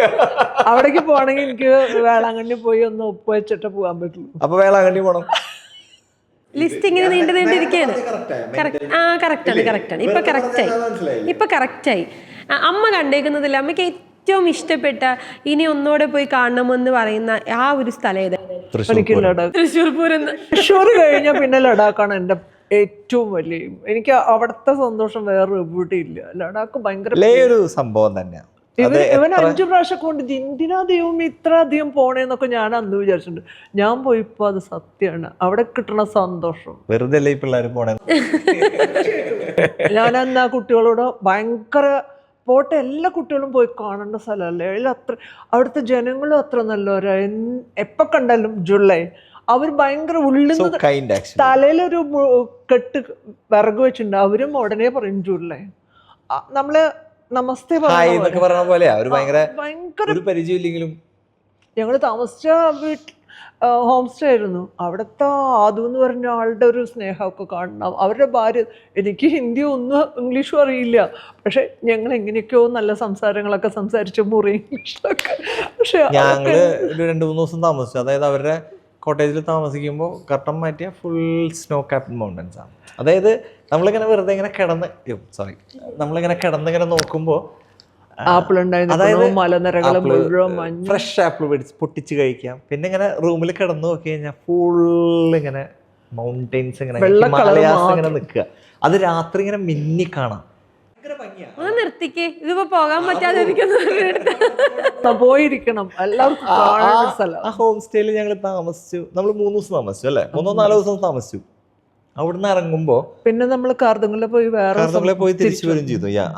അവിടുന്ന് ഇറങ്ങുമ്പോഴേ ഇവരുടെ ഭാര്യയ്ക്ക് ഭാഷ അറിയില്ല, എൻ്റെ അമ്മയ്ക്ക് അവരുടെ ഭാഷ അറിയില്ല. ഇവര് തമ്മിൽ കെട്ടിപ്പിടുത്തും ജാതി നിലവിളിയും. പക്ഷെ നമ്മളൊരു ഹോട്ടലിലോ ഒരു ഫോർ എക്സാമ്പിൾ ഒരു ഹോം സ്റ്റേയിൽ താമസിച്ചിറങ്ങുമ്പോ നമ്മൾ പോണവരെയുള്ള ഫുഡ് ആർക്കും കൊടുക്കില്ലല്ലോ അല്ലേ, അതിന് പേയ്മെന്റ് മേടിക്കും കൊടുത്താൽ. ഇവര് ബ്രെഡ് ഫോയിൽ പേപ്പറിലാക്കി പൊതിഞ്ഞ് ജാമൊക്കെ പുരട്ടി ഫ്രഷ് ഫ്രൂട്ട്സ് കുറച്ച് പൊട്ടിച്ച് ഒരു ഫ്ലാസ്കിൽ വെള്ളവും തന്നിട്ടാ ഞങ്ങളെ വിട്ട്. എന്തിന്? ഒന്നും ചെയ്തിട്ടില്ല മാത്രം. അപ്പൊ അങ്ങനെ ജീവിതത്തിന്റെ പല ഘട്ടങ്ങളിലും അങ്ങനെ പല ആൾക്കാരുടെ സിസിലി അങ്ങനെ തോന്നി. Oh my God, Cecily aunty എൻ്റെ ദൈവമേ. ഞങ്ങളിപ്പോ ഈ ട്രിപ്പില് ഡിസൽഡോഫിലൊരു സിസിലി ആൻറ്റി എന്ന് പറഞ്ഞിട്ട് ആൻറ്റിയുടെ വീട്ടിലാണ് താമസിച്ചത്. 40 years ആയിട്ട് അവര് അവിടെയാ. എന്താ പറയാ, നമുക്ക് ആ വീട്ടിൽ നിന്ന് വിട്ടുപോരാൻ തോന്നുന്നുണ്ടായിരുന്നില്ല. അവരങ്ങനെയായിരുന്നു നമ്മളോട്. നമ്മളെ അറിയേയില്ല. അവർക്ക് സത്യം പറഞ്ഞാൽ ഞങ്ങളുടെ ഈ സോഷ്യൽ മീഡിയ പിക്ചർ പോലും അവർക്കറിയില്ല. അറിഞ്ഞിട്ടേ അല്ല. കാരണം എന്നെ അറിയുന്ന എൻ്റെ ഒരു ഫ്രണ്ട് ഉണ്ട്, പുള്ളി ചിഞ്ചുവിന്റെ മദർ ഇൻ ലോ ആണ്. അപ്പൊ പുള്ളിക്ക് നമ്മളെ കുറിച്ച് ഒരു ഐഡിയ ഇല്ല. അവർ അങ്ങനത്തെ ഒരു ആന്റിയാണ്. അവര് ഭയങ്കര റിലീജിയസ് ആണ്, എന്നും പള്ളിയിൽ പോവാ, അങ്ങനത്തെ ഒക്കെ ഒരു മീറ്ററിൽ പോണ ഒരു ആന്റിയാ. ഞങ്ങള് ചെന്നു പുലർച്ചെ 3 മണി വരെ കോമഡി ഷോ ആ വീട്ടില്, കഥ പറച്ചില് അങ്ങോട്ട് പോയത്. അപ്പൊ അവരിങ്ങനെ ഞങ്ങൾ ഈ അവിടെ ഓണം സെലിബ്രേറ്റ് ഈ പ്രാവശ്യം അവിടെയാ. അപ്പൊ ഈ ആന്റി ഇങ്ങനെ നോക്കുമ്പോ ഓരോരുത്തർ വരുന്നു, ഞങ്ങളുടെ ഫോട്ടോ എടുക്കുന്നു. ഇതെന്താ പരിപാടി? പെൺകുട്ടികൾ വരുന്നു, അമ്മയുടെ കൂടെ പിക്ചർ എടുക്കുന്നു, കെട്ടിപ്പിടിക്കുന്നു. അപ്പൊ എന്നിട്ട് രാത്രി ഈ സിസിലിയാൻ ചോദിക്കും, എന്തിനാ ഗീത കാണുമ്പോ എല്ലാവരും കെട്ടിപ്പിടിക്കുന്നു? അവർക്ക് അറിയില്ല. ഭയങ്കര ലവ്ലി ആന്റി ആയിരുന്നു. ഞാൻ വീണ്ടും അമ്മയിലേക്ക് വരട്ടെ. അതായത് ഇപ്പോൾ എല്ലാവരും പെൺകുട്ടികൾ ട്രാവൽ ചെയ്യുമ്പോൾ കുറേ പ്രശ്നങ്ങൾ പറയുന്നുണ്ട്. അവരുടെ സേഫ്റ്റി പറയുന്നുണ്ട്, അല്ലെങ്കിൽ നമുക്കിപ്പോൾ വാഷ്റൂംസ് യൂസ് ചെയ്യുന്നതിനെ കുറിച്ച് പറയുന്നുണ്ട്. ഇങ്ങനത്തെ ഒരു ലിമിറ്റേഷൻസ് ഇല്ലാതെ ഈ സാരി ഉടുത്തിട്ടാണ് ഈ കണ്ടമാനം ട്രാവൽ മുഴുവൻ. എനിക്ക് തോന്നുന്നു ആദ്യമായിട്ടായിരിക്കും ഒരു മലയാളി ടൊമാറ്റോ ഫെസ്റ്റിന് പോയിട്ട് സാരി ഉടുത്ത് ഫെസ്റ്റ് നടത്തിയേക്കുന്നത്. അതിനു മുമ്പുള്ള ആദ്യത്തെ ഉണ്ട് കൈലാസ് മാൻസറോവർ പോയി ഞങ്ങള്. അന്ന് അവര് ടിബറ്റ് ചെക്ക് പോസ്റ്റിൽ അവര് പറഞ്ഞു ഇതെടുത്ത് പറ്റില്ല എന്ന് പറഞ്ഞു. കാരണം കാല് തട്ടി വീണാലോ ഭയങ്കര ഹൈക്ക് വരുന്നതല്ലേ, അപ്പൊ കാലെടുത്ത് വെക്കുമ്പോഴൊക്കെ. അപ്പൊ ഞങ്ങള് പറഞ്ഞു ഞങ്ങളുടെ വേറെ ഡ്രസ്സില്ല. പിന്നെ ഞാൻ കുറച്ച് ഫോട്ടോ ഒക്കെ കാണിച്ചു കൊടുത്തു. സാറേ ഞങ്ങൾ എപ്പോഴും ഇങ്ങനെ പോവാറ്, ഞങ്ങള് ബൈക്കിന് വരെ ഞങ്ങൾ ഇങ്ങനെ പോവാറ്, പിന്നെയാണോ നിങ്ങളുടെ ടിബറ്റ് എന്നൊക്കെ പറഞ്ഞ് ഞങ്ങള് കാണിച്ചു കൊടുത്തു പിക്ചേഴ്സ്. അപ്പൊ പുള്ളിക്കാരൻ ഓക്കെ, പക്ഷെ take care of your self എന്ന് പറഞ്ഞു. കൈലാസം നടന്നത് സാരി എടുത്തിട്ടാണ്. ഇത് ഇത്ര കംഫർട്ട് വെയർ ആണോ ഈ സാരി? എൻ്റെ പ്രസ്റ്റീജാ. എനിക്ക് സാരിയാണ് കംഫോർട്ട്. ഇതെടുത്തിട്ട് എവിടെ വേണേലും പോകുന്നൊരു പ്രശ്നമില്ല. ഞാൻ കടലിന്റെ അടിയിൽ പോയി സാരി ഇട്ടിട്ട്. ഞങ്ങൾ തായ്ലൻഡിൽ പോയില്ലേ, അതിൽ സ്കൂബ പോയി സാരി എടുത്തിട്ട്. തിരുവനന്തപുരത്ത് പോയപ്പോ അവര് ഡ്രസ്സ് ഇടണം പറഞ്ഞു. അവിടെ ഒരു ഇതുമില്ല, അവര് കടലിന്റെ അടിയിൽ എന്നെ കൊണ്ടുപോയല്ലോ, ഒരു പ്രശ്നമില്ല. എന്തിന്? വേൾഡ്സ് ഫാസ്റ്റസ്റ്റ് റോളർ കോസ്റ്റർ ഓ ദുബായിൽ ദുബായിലെ അതില് സാരി എടുത്തിട്ട് പോയി. ഫ്രണ്ട് ബെഞ്ചിൽ, അതും ഫ്രണ്ട് ബെഞ്ചിൽ ഇരിക്കുള്ളൂ എന്ന് പറഞ്ഞു. അതാണ് കോമഡി. അതൊരു സൂപ്പർ യാത്രയാണ് കേട്ടോ. വേൾഡ്സ് ഫാസ്റ്റസ്റ്റ് റോളർ ഞാൻ കോസ്റ്റർ. എന്തൊക്കെ അച്ചീവ് ചെയ്തെന്ന് അറിയൂ. ശരി, ഈ എത്ര സ്ഥലങ്ങളിൽ പോയിട്ടുണ്ട് ഇത്രയും വർഷത്തിനിടയില്? എന്നാലും നല്ലത് എൻ്റെ കുറച്ച് സ്ഥലങ്ങളും കൂടി കാണാനുള്ളൂ. അത് കണ്ടു കഴിഞ്ഞിട്ട് ഞാൻ ഇവിടുന്ന് പോവുള്ളൂ. ആ കുറച്ച് സ്ഥലങ്ങളിലും കൂടി മധ്യപ്രദേശ് പോയിട്ടില്ല, ബീഹാർ പോയിട്ടില്ല, ഒറീസ പോയിട്ടില്ല, അജന്ത ഉള്ളൊരു അല്ല അവിടെ നിൽക്കണം ഇപ്പോഴും. അല്ല എന്താണ് ആ ശില്പങ്ങളൊക്കെ, ശില്പങ്ങളുള്ള കൊണാർക്ക് അല്ല കൊണാർക്ക് ഒറീസ, ഇവിടെ മധ്യപ്രദേശിലുള്ള വേലൂരാണോ? ആ മൂന്നാറിൽ 2 വളവൊക്കെ ചോദിക്കും, ഞാൻ പറഞ്ഞു. അമ്മക്ക് ഈ ഊട്ടി മൂന്നാറൊന്നും ഇതിങ്ങനെ ഇരുന്ന് ഗൂഗിളിൽ നോക്കുവോ? ഇത് ഈ എല്ലാ യാത്രക്കാരുടെ ഇരുന്ന് ചാനലിരുന്ന് കാണും. കൊളങ്കര സാറിന് ഞാൻ ആദ്യം അടിക്കും. ആളാണ് ശരിക്കും പറഞ്ഞ അമ്മ ഈ ട്രാവൽ മെന്റൽ ആക്കിയത്. അദ്ദേഹത്തിന്റെ ഞാൻ നോക്കുമ്പോഴേ ഡിസ്കവറി ചാനൽ എൻ്റെ വീട്ടിൽ സീരിയൽ വെക്കില്ല. ഡിസ്കവറി, നാഷണൽ ജിയോഗ്രഫി ഒന്നും കൊളങ്ങര സാറിന്റെ വീഡിയോസ്. ഇപ്പൊ എനിക്ക് മസൈമാരെയൊക്കെ സ്വപ്നം കാണാറുണ്ട്. ഇവിടേക്ക് പോയല്ലോ, അപ്പൊ ഞാൻ എന്റെ സ്വപ്നം അവിടേക്കൊക്കെ നീണ്ടുണ്ട്. മസൈമാരെ വരെ എത്തിയിട്ടാ, ആഫ്രിക്ക ചെറുതൊന്നല്ല പറയണേ. തൃശ്ശൂര് മറ്റേ ഏഷ്യയിലെ ഏറ്റവും ബിഗ്ഗസ്റ്റ് സൂ ഓപ്പണിംഗ് അതല്ല ഇപ്പോഴും പറയണേ. അത് നമ്മള് ദുബായിലുണ്ടല്ലേ.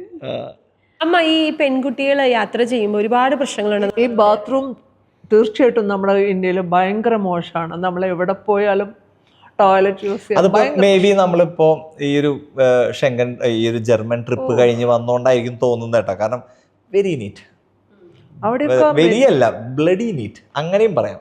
അതായത് ഒരു എന്താ പറയാ, എപ്പോഴും ക്ലീൻ ചെയ്തും മാത്രമല്ല, നമ്മൾ ഇപ്പൊ ഒരു ഗവൺമെന്റ് അങ്ങനത്തെ ഒരു ഫെസിലിറ്റി വെച്ചാൽ അതിനെ നീറ്റായി കൊണ്ടുപോകേണ്ടത് നമ്മളാ. അല്ലാണ്ട് ഗവൺമെന്റ് അല്ല അത് നീറ്റാക്കേണ്ടത്. ശരിക്കും പറഞ്ഞാൽ നമ്മുടെ അവിടെയൊക്കെ എല്ലായിടത്തും ഡസ്റ്റ്ബിൻസും സാധനങ്ങളും ടോയ്ലറ്റ്സ് ഒക്കെ ഒരുമാതിരി ആയി. പക്ഷെ അതിൽ പോയി തുപ്പിട്ട് അതിൽ പോയി ഫ്ലഷ് അടിക്കാതെ ഇപ്പൊ നമ്മുടെ മെട്രോന്റെ തന്നെ അവസ്ഥ നോക്കി എന്തൊരു നീറ്റായി തന്നതാ. നമ്മളാ നശിപ്പിച്ചേ അല്ലേ? നമ്മൾ നാട്ടുകാരോ അല്ലെങ്കിൽ അതിൽ എഴുതിയിടുന്ന പെൺകുട്ടിയുടെയും ചെക്കൻ്റെയും പേര് എഴുതിയിടുന്ന ലവ് വരയ്ക്കുന്ന സ്റ്റുപ്പിഡ്സ് ആണ് നശിപ്പിച്ചത് അല്ലേ? അല്ലാണ്ട് ഗവൺമെന്റ് അല്ല. വന്ദേ ഭാരത് വന്നു, ആരാ നശിപ്പിച്ചേ? എന്തൊരു വൃത്തികേടാക്കി ആ സീറ്റ്സും സൈഡിലൊക്കെ മാർക്ക് ചെയ്തിട്ടിട്ട്. ഇപ്പൊ ഒരു നല്ലൊരു മോളിലെ ലിഫ്റ്റിന്റെ ഉള്ളിൽ പേര് എഴുതിയിരുന്നത് ഗവൺമെന്റ് അല്ല, പബ്ലിക് ചെയ്യുന്നത്. Punishment exactly. ഈ മലയാളി തന്നെ ജർമ്മനിയിൽ പോയാൽ തുപ്പണില്ലല്ലോ, പേടിയുണ്ട്. പേപ്പർ കൃത്യമായിട്ട് വേസ്റ്റ് ബിന്നിൽ എന്തിന്? ഞാൻ അവിടെ ചെന്നിട്ട് വണ്ടി ഓടിക്കാൻ എനിക്ക് പേടിച്ചു. കാരണം ഫൈൻ വരും.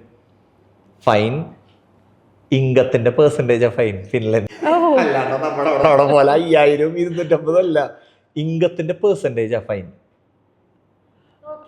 അപ്പൊ നമ്മളൊന്ന് പേടിക്കും, ഉറപ്പായിട്ടും പേടിക്കും. അപ്പൊ നമ്മൾ റൂൾസ് ഒക്കെ കറക്റ്റ് ഫോളോ ചെയ്യും. ഞാൻ ഓടിച്ചേ ഇല്ല. ഞാൻ ഫിൻലൻഡിൽ പോയിട്ട് ഞങ്ങളൊരു 1000 കിലോമീറ്റേഴ്സ് ഞങ്ങൾ ലാപ്ലാൻഡ് പോയി, ആർട്ടിക് സർക്കിള്, സാന്താക്ലോസിനെ കാണാൻ വേണ്ടിയിട്ട്. ആ ഡ്രൈവിൽ ആക്ച്വലി കംപ്ലീറ്റ് എൻ്റെ ബ്രദറിലോ ഓടിക്കുന്നത്, എൻ്റെ സിസ്റ്റർ ഹസ്ബൻഡോ ഓടിക്കുന്നത്. എനിക്കൊന്ന് ഓടിച്ച് നോക്കണമെന്നുണ്ട്. കാരണം അങ്ങനത്തെ റോഡ് ഭയങ്കര. പക്ഷെ അവിടുത്തെ റൂൾസ് ഇസ് ലൈക്ക് എന്താ പറയുക, നമ്മളൊരു വഴി കൂടെ പോവുകയാണെങ്കിൽ ആ ലൈൻ തന്നെ ഫോളോ ചെയ്യണം. ഇപ്പുറത്ത് കിടക്കണമെങ്കിൽ കുറേ വ്യത്യാസങ്ങളുണ്ട്. ഓരോ റോഡ്സിലും ഇവിടെ എത്ര കിലോമീറ്റർ ഓഫ് സ്പീഡിന് എഴുതി വെച്ചിട്ടുണ്ട്. അപ്പൊ നമ്മള് നോട്ടല്ലോ, ഒറ്റ ചവിട്ടല്ലോ, വേറെ ഒന്നുമില്ലല്ലോ. അപ്പൊ ഞാൻ എന്ത് ചെയ്തു? ഓടിച്ചില്ല. ഞാൻ സാക്രിഫൈസ് ചെയ്തെന്ന് തോട്ട് നമ്മുടെ മലയാളികൾക്കും നമ്മുടെ നാട്ടുകാർക്കും വന്നാൽ നമ്മുടെ നാടും ഭംഗിയുള്ള. അമ്മ, അതുപോലെ എനിക്ക് അമ്മയോട് എന്നും കാണുമ്പോൾ ചോദിക്കണം എന്നുള്ളൊരു ചോദ്യമായിരുന്നു. അമ്മയുടെ 55-ാം വയസ്സിലാണ് ട്രാവൽ ചെയ്തു തുടങ്ങിയത്.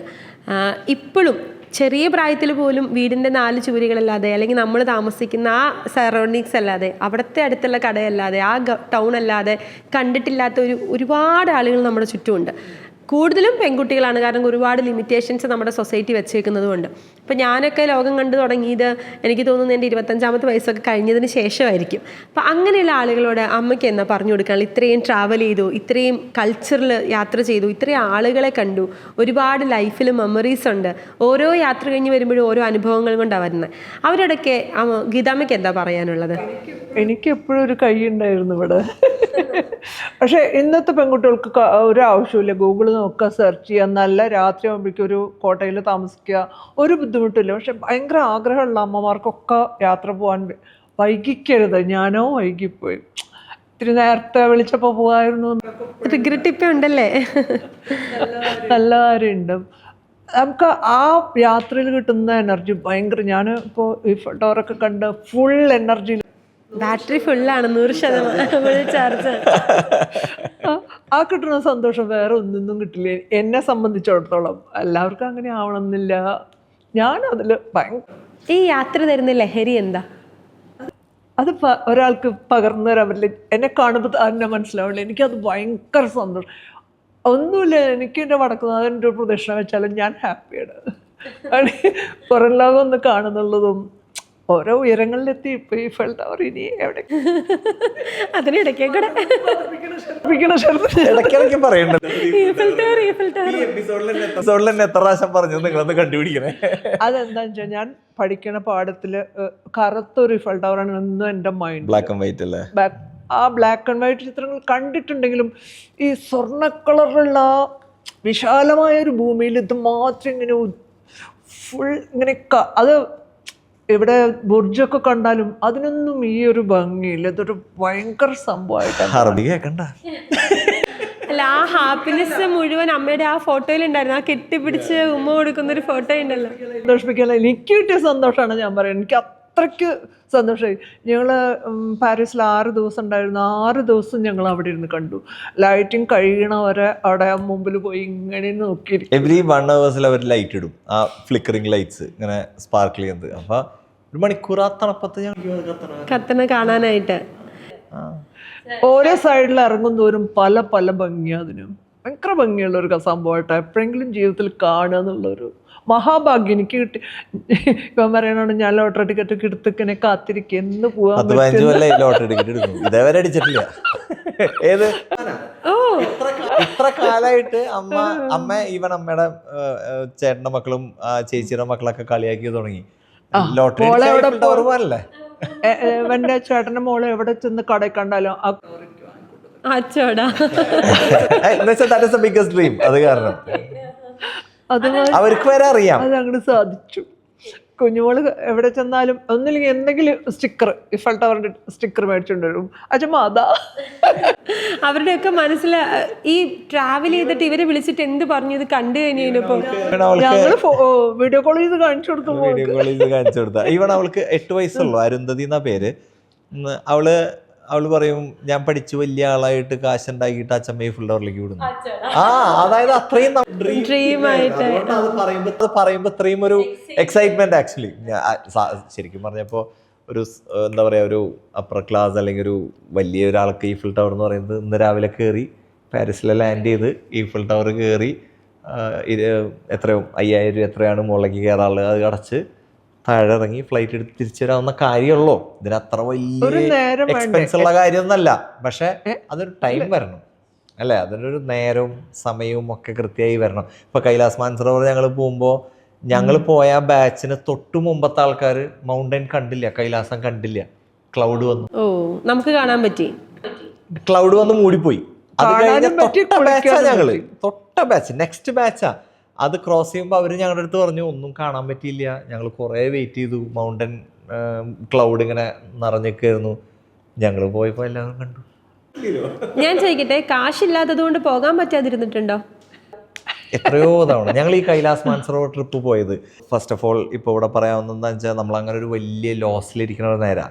ഇതിന് മുമ്പത്തെ ഇൻ്റർവ്യൂവിലൊക്കെ ഞാൻ പറഞ്ഞിട്ടുള്ള അന്നൊന്നും എൻ്റെ കയ്യിൽ അത്ര കാശില്ലായിരുന്നു എന്നുള്ള, കാശില്ല എന്നുള്ളതിനേക്കാൾ ഉപരി ഇത്രയും വലിയൊരു ഇഷ്യൂവിൽ നിൽക്കണം. 2018 ജൂൺ 1 ഞാൻ പോകുന്നത്. അപ്പോൾ ഒരാൾക്ക് 2 ലക്ഷം രൂപ വേണം കൈലാസ് മാനസരോവർ പോകണമെങ്കിൽ. ഒരു 5 ലക്ഷം രൂപ 4 പിന്നെ ഒരു വഴി ചിലവ് വേണ്ടേ? ഒരു 5 ലക്ഷം രൂപ മാറ്റാനുള്ള സ്ട്രെങ്ത് ഇല്ല അന്ന് എനിക്ക്. അത്രയും ഒരു ഫിനാൻഷ്യൽ പൊസിഷനിലും അല്ല.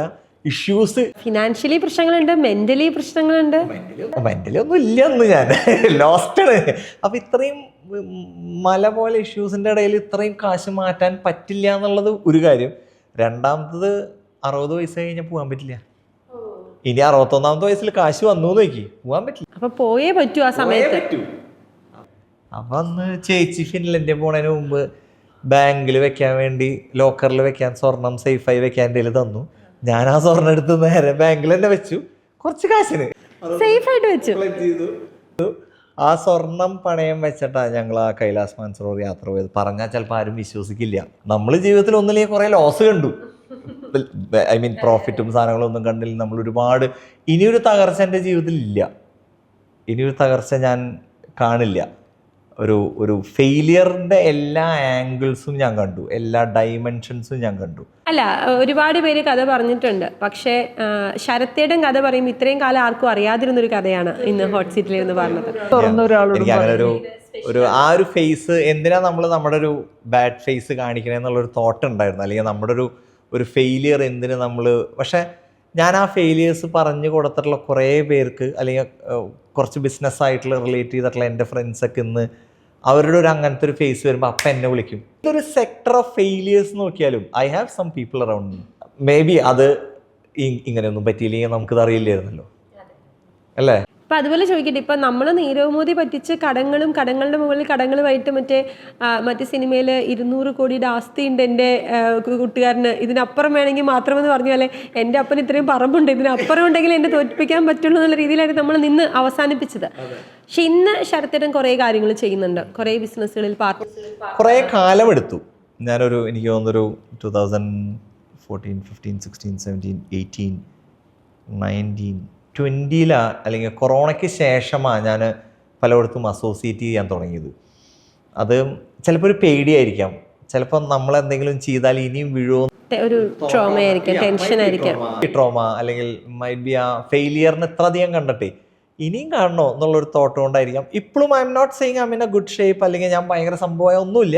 പക്ഷെ ഞാൻ കുറേ നല്ല നല്ല ആൾക്കാരായിട്ട് അസോസിയേറ്റ് ചെയ്തു. കുറേ ഇപ്പോൾ ഈ ഫോർ എക്സാമ്പിൾ ഈ മേഡം ക്യൂറി എൻ്റെ ഒരു അക്കാഡമിയാണ്. അതിൽ ഞാൻ ഇപ്പോൾ ഒരു 5 years 6th year റണ്ണിങ് ആണ് ഞങ്ങൾ. Very successfully, very nicely merchant navy entrance അക്കാഡമിയാണ്. അപ്പോൾ അതിൻ്റെ എൻ്റെ പാർട്ട്ണർ എന്ന് പറയുന്നത് പുള്ളി നേവി ഓഫീസറായിരുന്നു. അപ്പോൾ ഹീ സ്പെഷ്യലൈസ്ഡ് ഉണ്ടായിരുന്നു. ഞാൻ ചുമ്മാ ഇടയ്ക്ക് പോയി ചിരിച്ചിരിക്കും, കുറച്ച് വീഡിയോ ഒക്കെ ഇടും, പിള്ളേരൊക്കെ ഇരിക്കണു, ക്ലാസ് എടുക്കണു, യൂണിഫോം ഇട്ട് കുട്ടികൾ നിൽക്കണു. അപ്പോൾ ഞാൻ അതിൻ്റെ ഒരു സോഷ്യൽ പ്രൊമോഷണൽ രീതി അല്ലെങ്കിൽ ഒരു activity, but I'm a stakeholder, ഞാൻ ഡയറക്ടറാണ്. അതുപോലെ യെസ് അബ്രോഡ് എന്ന് പറഞ്ഞിട്ട് എനിക്കൊരു ഒരു സ്റ്റഡി അബ്രോഡിൻ്റെ ഒരു കമ്പനി ഉണ്ട്. അതിലെൻ്റെ പാർട്ട്ണർ ശ്രീനു എന്ന് പറയണവൻ 14 years ആയിട്ട് ഈ ഇൻഡസ്ട്രിയിലുള്ളതാണ്. അപ്പോൾ അവനതിലും മാസ്റ്ററാണ്.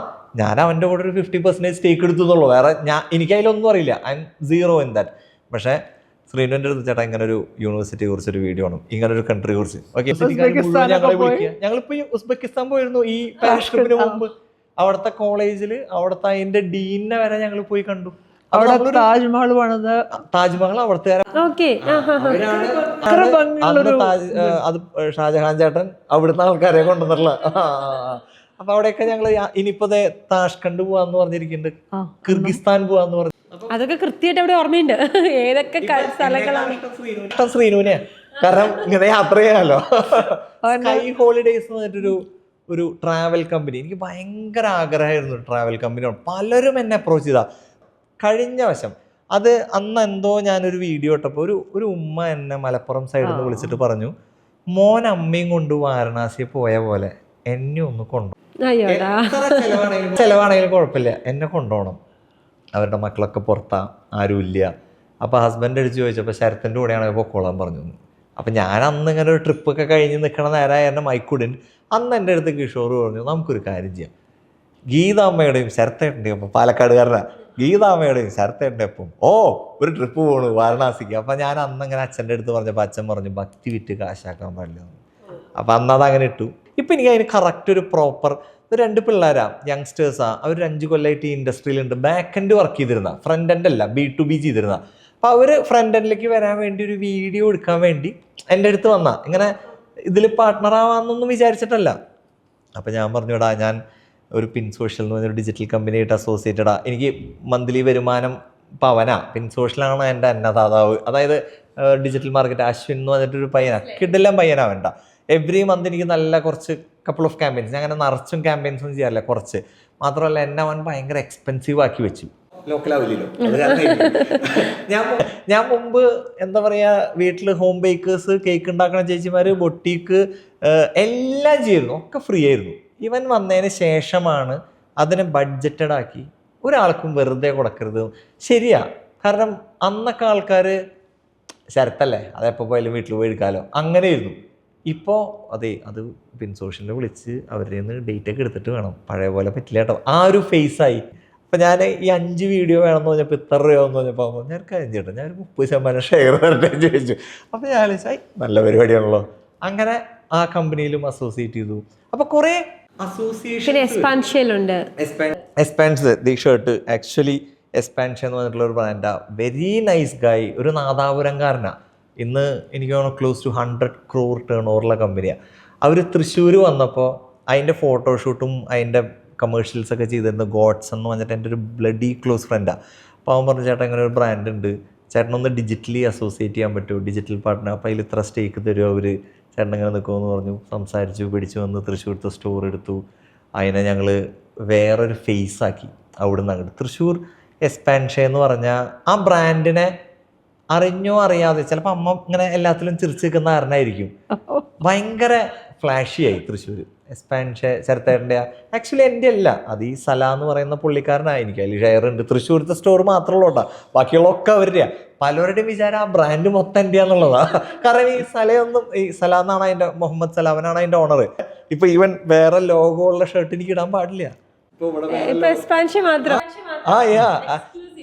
ആക്ച്വലി ഭയങ്കര കംഫർട്ടബിൾ ഒരു ഫാബ്രിക്കാ. ഇവരെന്ത് ചെയ്യുന്ന വെച്ചാൽ ഇവർക്ക് ഹോർഡിങ്സ് ഇല്ല, പേപ്പർ ആഡ് ഇല്ല, TV ആഡ് ഇല്ല.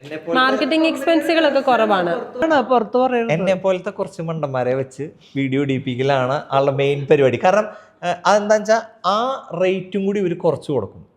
ലൈക്ക് ഈ ഷർട്ടിനൊക്കെ 999. ഇത് നമ്മൾ വേറൊരു ബ്രാൻഡിൽ പോയി മേടിക്കുകയാണെങ്കിൽ 3000 സെയിം അരവിന്ദ് മിൽസിന്റെ സെയിം ക്ലോത്താ, ഫാബ്രിക് ഒക്കെ നല്ല കംഫർട്ട് ഫാബ്രിക്. പക്ഷെ ഈ സ്പെൻഡ് കുറയ്ക്കാൻ ഇവർ ചെയ്തൊരു സ്ട്രാറ്റജീസ് ഈ മാർക്കറ്റിംഗ് എക്സ്പെൻസിനെ കട്ട് ചെയ്തു. ഞാൻ അവസാനത്തെ ഒരു ചോദ്യം, ഒറ്റ ചോദ്യം ചോദിച്ചാൽ നിർത്തട്ടെ. ലൈഫിലെ ഏറ്റവും ജീവിതത്തിൽ എല്ലാ കാലവും സൂക്ഷിക്കണമെന്ന് വിചാരിക്കുന്ന ഒരു പ്രൗഡ് മൊമെന്റ് ഉണ്ടാവില്ലേ? അങ്ങനെ ഒരു മൊമെന്റ് എന്താണ്? അങ്ങനെ കുറച്ച് മൊമെന്റ്സ് ഉണ്ട്. പക്ഷെ ജീവിതത്തിലെ ഏറ്റവും ഒരു പ്രൗഡ് മൊമെന്റ് എന്ന് എനിക്ക് തോന്നിയത്, ഞാൻ ഈ കഴിഞ്ഞ മെയ് 31 ലുലു മോളിൽ വെച്ച് എൻ്റെ ബുക്ക് റിലീസ് ചെയ്തതാണ്. അതൊരു നമ്മൾ വീണ സ്ഥലത്ത് തന്നെ വീണ്ടും ചെന്ന്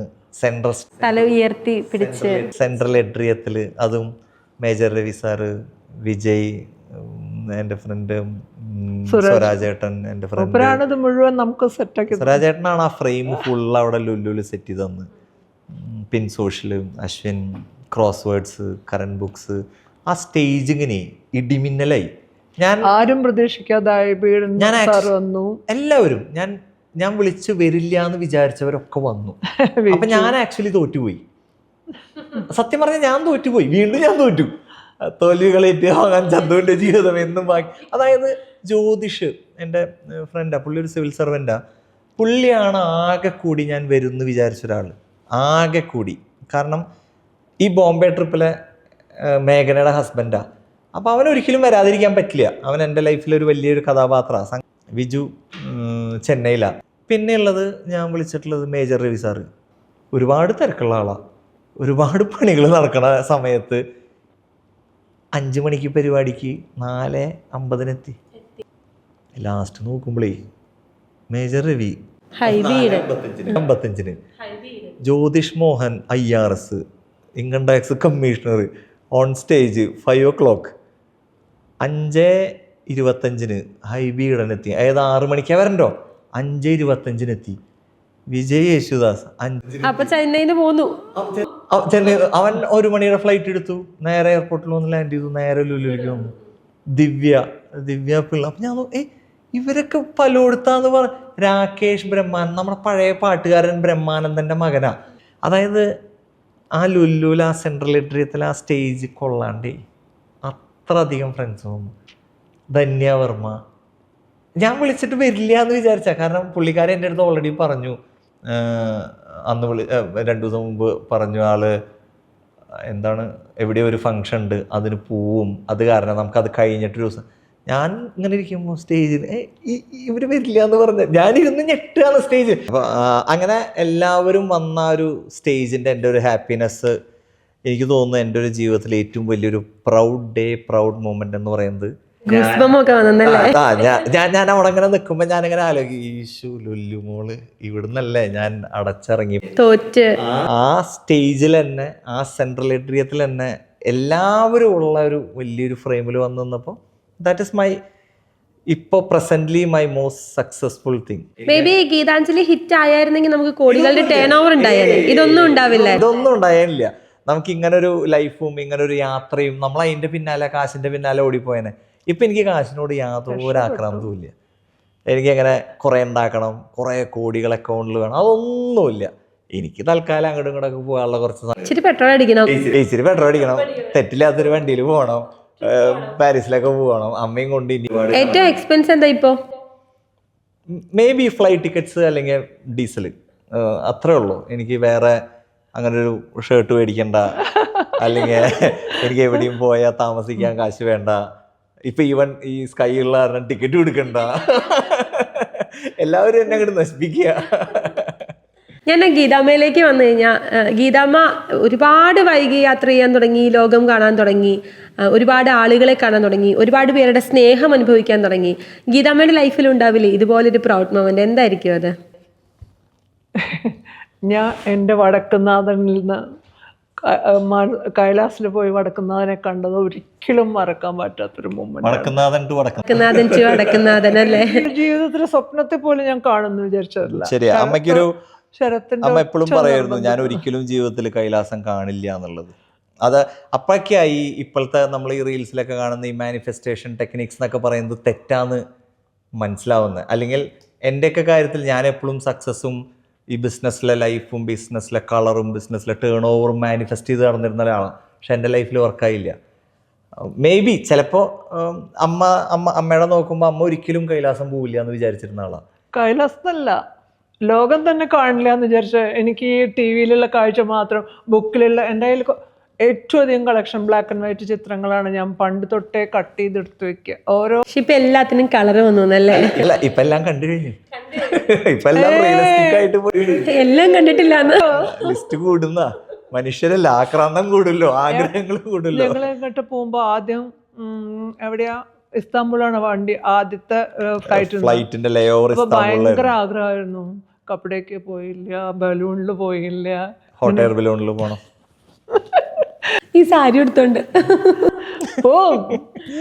സ്കൈ ഡൈവ് ചെയ്യണമെന്ന് പറഞ്ഞിട്ടിരിക്കണം. ഒക്കെ സാധിക്കും അല്ലെ? ഒക്കെ സാധിക്കും. എപ്പോഴും പറയില്ല, ഈ കൈ ചേർത്ത് പിടിക്കുന്നതാണ് എന്റെ ഏറ്റവും വലിയ ധൈര്യം. അതുപോലെ ഏറ്റവും വലിയ ഭാഗ്യമാണ് അത് കൊണ്ടുപോകണം കേട്ടോ. ഇസ്താംബൂളൊക്കെ ചെറുതായി. ഇപ്പൊ കെനിയനെ കുറിച്ചും ആഫ്രിക്കനെ കുറിച്ചൊക്കെ ഇതിപ്പോ എന്ത് വേണം എനിക്ക്. ഇതാണ് ഒരു പ്രൗഡ് അല്ലേ? ഭയങ്കര പ്രൗഡാണ്. എന്റെ അവസാനത്തെ ചോദ്യം എല്ലാവരും സോഷ്യൽ മീഡിയയിൽ ചോദിക്കുന്ന ഒരു ചോദ്യം, അച്ഛൻ എവിടെ? അച്ഛൻ എന്തുകൊണ്ട് യാത്ര കൊണ്ടുപോകുന്നില്ല? അമ്മ കൊണ്ട് മാത്രം എന്ത് കൊണ്ടുപോകുന്നു? എപ്പോഴും ഞാൻ അങ്ങനെ ചോദിക്കുന്നവരുടെ അടുത്ത് പറയാറില്ല, അച്ഛൻ്റെ ഒരു റേഞ്ച് ഓഫ് ട്രാവലേഴ്സ് അല്ല നമ്മൾ. അച്ഛൻ്റെ ഒരു ക്ലാസ് ഓഫ് ട്രാവലേഴ്സ് അല്ല ഞങ്ങൾ. കാരണം ഞാൻ കൈലാസ് മാൻസറോവർ പോയത് നേരെ റെഡ് കാർപ്പറ്റിലാണ്, നേരെ മാൻസറോവറിൽ ഹെലികോപ്റ്ററിൽ മറ്റേ ചെന്നിറങ്ങുക. അച്ഛൻ ഉത്തരാഖണ്ഡിൽ നിന്ന് നടന്ന് 290 കിലോമീറ്റർ നടന്നു പോയതാ. 290 കിലോമീറ്റർ നടന്നോ? 200 കിലോമീറ്റർ നടന്നു പോയി. ഞങ്ങൾ കൈലാസ് മാൻസറോവർ പോയത് 14 ദിവസം കൊണ്ടാ. അച്ഛൻ പോയത് 3.5 മാസം എടുത്തിട്ടാ. അപ്പൊ ആളുടെ ഒരു കാറ്റഗറി ഒരിക്കലും നമുക്ക് ആവാൻ പറ്റില്ല. അച്ഛൻ പഞ്ചകൈലാസം, പഞ്ചകേദാർ എല്ലാം കവർ ചെയ്താ. ഹിമാലയത്തിൽ തന്നെ ക്ലോസ് ടു 100 ഡെസ്റ്റിനേഷൻസ് കവർ ചെയ്തിട്ടുണ്ട്. ഇത് നിങ്ങളുടെ ബ്ലഡിലുള്ളതാണ്. ഇതെൻ്റെ ഉള്ളതാ. ഞാൻ എപ്പോഴും പറയും എൻ്റെ അടുത്ത്, എന്തുകൊണ്ട് ഹിമാലയാസിനോട് ഇത്ര പ്രണയം എന്ന് ചോദിക്കാറുണ്ട്. ഇപ്പോഴാണല്ലോ ഈ പാരീസൊക്കെ പോയത്. ഇതിനു മുമ്പ് എപ്പോഴും ലേ ആയിരുന്നു എൻ്റെ പിക്ചേഴ്സിൽ. അപ്പൊ എന്തുകൊണ്ട് എൻ്റെ വീട്ടിൽ തന്നെ അതിൻ്റെ എൻസൈക്ലോപീഡിയ ഉണ്ട്. 7 ബുക്സ് എഴുതിയിട്ടുണ്ട് ഹിമാലയത്തിൽ. 7 ബുക്സ് എഴുതിയിട്ടുണ്ട്. അതുകൊണ്ടാണ് എൻ്റെ ബുക്ക് റിലീസാവാൻ ഇത്ര സമയം എടുത്തത്. കാരണം എനിക്ക് തന്നെ ഒരു അച്ഛൻ്റെ ബുക്സിൻ്റെ ഒരു സ്പിരിച്വാലിറ്റി എൻ്റെ ബുക്കിലില്ല. ആ ഒരു ലാംഗ്വേജിൻ്റെ ക്വാളിറ്റി, എൻ്റെ സാധാ ലോക്കൽ തൃശ്ശൂർ ഭാഷയിലാണ് ഞാൻ പോയിട്ടുള്ളത്. എൻ്റെ ലാംഗ്വേജ് ഉപയോഗിച്ചിട്ടുള്ള ലിറ്ററേച്ചർ ഇല്ല എനിക്ക്. സ്പിരിച്വാലിറ്റി എവിടെയും ഇല്ല കേട്ടോ, ഒന്നുമില്ല. അച്ഛൻ്റെ ഒരു റേഞ്ച് ഓഫ് സ്പിരിച്വാലിറ്റി ഒരു സ്ഥലത്തിനെ, ഇപ്പോൾ കൈലാസത്തിനെ ആണെങ്കിൽ കൈലാസത്തിനെ അച്ഛൻ എഴുത്തിലൂടെ വർണ്ണിക്കുമ്പോൾ അത് വായിക്കുന്ന ആൾക്കാർ അതിലൂടെ സഞ്ചരിച്ച പോലെ ഫീൽ ചെയ്യും. അങ്ങനത്തെ ഒരു പാറ്റേൺ ഒന്നും എൻ്റെ ഇല്ല. എൻ്റെ കയ്യിലുള്ള ആകെ from the beginning of the book till the end of the book അമ്മ. വേറെ ഒന്നുമില്ല ഇതിൽ. അതും തനി തൃശ്ശൂർ ലാംഗ്വേജിൽ വായോ അടുത്ത സ്ഥലത്തേക്ക് പോവാം, അങ്ങനത്തെ ഒരു എന്താ പറയുക, അതിലിപ്പോൾ അമ്മ ഇല്ലയെന്ന് വയ്ക്കുക. That's A normal book. കാരണം ഇപ്പോൾ എന്താ പറയുക, ബോംബെയെ കുറിച്ച് ഒരുപാട് പേര് എഴുതിയിട്ടുണ്ട്, രാജസ്ഥാനെ കുറിച്ച് ഒരുപാട് പേര് എഴുതിയിട്ടുണ്ട്, ഞാൻ സഞ്ചരിച്ച ദുബായെ കുറിച്ച് ഒരുപാട്. അതിനൊന്നും ഇമ്പോർട്ടൻസ് ഇല്ല. അതിൽ അമ്മ വന്നപ്പോൾ ഭംഗി വന്നു എന്നുള്ളൂ. അല്ലാണ്ട് ഒരിക്കലും അത് അച്ഛൻ്റെ ബുക്കായിട്ട് ഒരിക്കലും എൻ്റെ അടുത്ത് എപ്പോഴും ചോദിക്കുന്നതാ. എനിക്ക് എപ്പോഴും ഇത് ഇത്ര റിലീസ് ചെയ്യാനുള്ള സമയമെടുത്ത്, ഞാൻ കൊറോണയിൽ എഴുതി തീർന്നതാ, 2025 റിലീസ് ചെയ്തത്. എനിക്ക് എപ്പോഴും ഒരു തോട്ടായിരുന്നു, അച്ഛന് മോശമാവും, അച്ഛൻ്റെ ആൾക്കാർ വിചാരിക്കില്ലേ MK രാമേന്ദ്രൻ്റെ മോൻ ഇത്ര ലോക്കലായിട്ട് എഴുതിയിട്ടുള്ള. അപ്പൊ ആ ഒരു കോംപ്ലക്സാ എന്നെ അത്. ബുക്ക് വായിച്ചിട്ട് അച്ഛൻ എന്ത് പറഞ്ഞു? അച്ഛനങ്ങനെ എൻ്റെ അടുത്ത് പറഞ്ഞു, ആദ്യം ഫസ്റ്റ് വായിച്ചപ്പോൾ അച്ഛൻ പറഞ്ഞു, ഇത് ഓട്ടോബയോഗ്രഫി ഉണ്ട്, ട്രാവലും ഉണ്ട്, രണ്ടിനെ എവിടെയെങ്കിലും ഒന്ന് ബാലൻസ് ചെയ്ത് മുട്ടിക്കണം എന്ന് പറഞ്ഞു. കാരണം വെച്ചാൽ ഞാൻ എൻ്റെ ചൈൽഡ്ഹുഡ് കുറേ എഴുതിയിട്ടുണ്ട് അതിൽ, എൻ്റെ ചെറുപ്പത്തിലുണ്ടായിരുന്ന എൻ്റെ ഫ്രണ്ട്സിനെ കുറേ എഴുതിയിട്ടുണ്ട്. ഞാൻ യാത്രയിലേക്ക് എത്തിപ്പെടാനുള്ള ഒരു മൊമെൻ്റ് വരെ വന്നപ്പോൾ ഒരു കൈൻ്റെ ഫോട്ടോഗ്രാഫി തന്നു, അത് മുഴുവൻ പൊളിച്ചളഞ്ഞു. അത് മുഴുവൻ ഞാൻ കളഞ്ഞ് കംപ്ലീറ്റ് ട്രാവൽ മാത്രമാക്കി. ബോംബെയിൽ നിന്ന് തുടങ്ങി. ബാക്കി ആ ചെറുപ്പവും ആ കുഞ്ഞ് കാലഘട്ടമൊക്കെ ഒരു 2-3 പേജിൽ ഒതുക്കി, ഒരു ചാപ്റ്ററിൽ ഒതുക്കിയിട്ട് ബാക്കിയൊക്കെ ട്രാവലാക്കി. അതാണ് അച്ഛൻ പറഞ്ഞ ആകെയുള്ളൊരു സജഷൻ.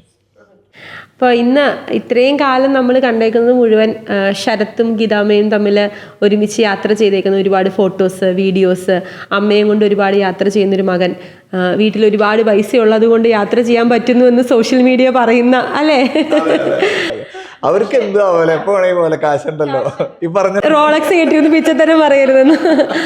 പക്ഷെ ഇന്ന് മാത്രം പോരാ യാത്രക്ക്, നമുക്കൊരു മനസ്സും കൂടി ഉണ്ടാവണം. ഇങ്ങനെ ഒരാളും ഉണ്ടാവണം. ഐസ് ബ്രേക്ക് തന്നെ വഴിയുള്ളൂ. അതിന് ആഗ്രഹവും ഇഷ്ടമുള്ള ഒരുപാട് അമ്മമാർ നമ്മുടെ കേരളത്തിലും ചുറ്റുപറ്റിലും ഉണ്ട്. പക്ഷെ അവർക്കൊക്കെ സൊസൈറ്റി ബ്രേക്ക് ചെയ്യാതിരിക്കുക, വീടിന് വേണ്ടി, ഫാമിലിക്ക് വേണ്ടി, ബന്ധക്കാരെന്ത് വിചാരിക്കും, ഇപ്പൊ പോയാൽ അവർ വല്ലതും പറയുമോ, ആ ഒരു ഐസ് ബ്രേക്ക് ചെയ്താൽ നമ്മളൊക്കെ ക്ലൗഡ് 9 ഇപ്പൊ അമ്മ ഇരിക്കണല്ലേ. അതെ, ആ ചിരിയും ഇരിക്കുന്ന ഇരിപ്പ് നോക്കി. പക്ഷെ ഇന്ന് നമ്മൾ ശരത്തേട്ടന്റെ വേറൊരു ഫേസ് കണ്ടു, ഇതുവരെ ആരും കാണാത്ത, ഇതുവരെ ആരും കേൾക്കാത്ത. ഞാൻ എവിടെയും അങ്ങനെ പറഞ്ഞിട്ടുണ്ടായിരുന്നില്ല. അത് കുറച്ച് സുഹൃത്തുക്കൾക്കും വീട്ടുകാർക്കും മാത്രം അറിയാവുന്ന ഒരു കഥ. പക്ഷെ ആ കഥയിൽ നിന്ന് ഒരുപാട് കാര്യങ്ങൾ പഠിക്കാനുണ്ട്. ജീവിതത്തിൽ ഒരിക്കലും തോറ്റുപോയി എന്ന് മാത്രം വിചാരിച്ചിരിക്കരുത്. നമുക്ക് മുന്നോട്ട് ഒരുപാട് ജീവിതമുണ്ട്, നമുക്ക് ഒരുപാട് മുന്നോട്ട് യാത്രകളുണ്ട്, ഒരുപാട് ജീവിതം മുന്നോട്ട് കിടക്കുന്നുണ്ട്. നമ്മുടെ കൂടെ ഉള്ളവരെ ചേർത്ത് പിടിച്ച് യാത്ര ചെയ്യുക, ഗ്രാറ്റിറ്റ്യൂഡും അല്ലെങ്കിൽ ഗ്രേറ്റ്ഫുൾ ആവുക എന്ന് പറയുന്ന ലൈഫിൽ അതിന് എത്രത്തോളം വാല്യൂ ഉണ്ടെന്നൊക്കെ പഠിപ്പിച്ചു തരുന്ന വേറൊരു ശരത്തിനെയാണ് ഇന്ന് നമ്മുടെ പ്രേക്ഷകർ കണ്ടത്. വളരെയധികം സന്തോഷമുണ്ട്. ഈ യാത്രകൾ ഇനിയും തുടരട്ടെ, ഇനിയും തുടരാനുള്ള എല്ലാവിധ ഐശ്വര്യങ്ങളും ഉണ്ടാവട്ടെ. ഇവിടുന്ന് അങ്ങോട്ട് ഇറങ്ങി നേരെ പോകുന്നു എൻ്റെ പേടി. മോട്ടിവേഷൻ അല്ലേ? അപ്പോൾ അമ്മയുടെ കൈ പിടിച്ച് ഇനിയും ലോകത്തിൻ്റെ ഒരുപാട് മഹാത്ഭുതങ്ങൾ കാണാൻ സാധിക്കട്ടെ എന്ന് ആഗ്രഹിക്കുന്നു, ആശംസിക്കുന്നു. Thanks a lot. നമ്മൾ വളരെ ഇൻട്രസ്റ്റിംഗ് ആയിട്ടുള്ളൊരു എപ്പിസോഡായിരുന്നു. കാരണം ഒരിക്കലും ഒരു അമ്മയും മകനും നമ്മുടെ സ്പാർക്കിൻ്റെ എപ്പിസോഡിൽ വന്നിട്ട് കഥ പറഞ്ഞിട്ടില്ല.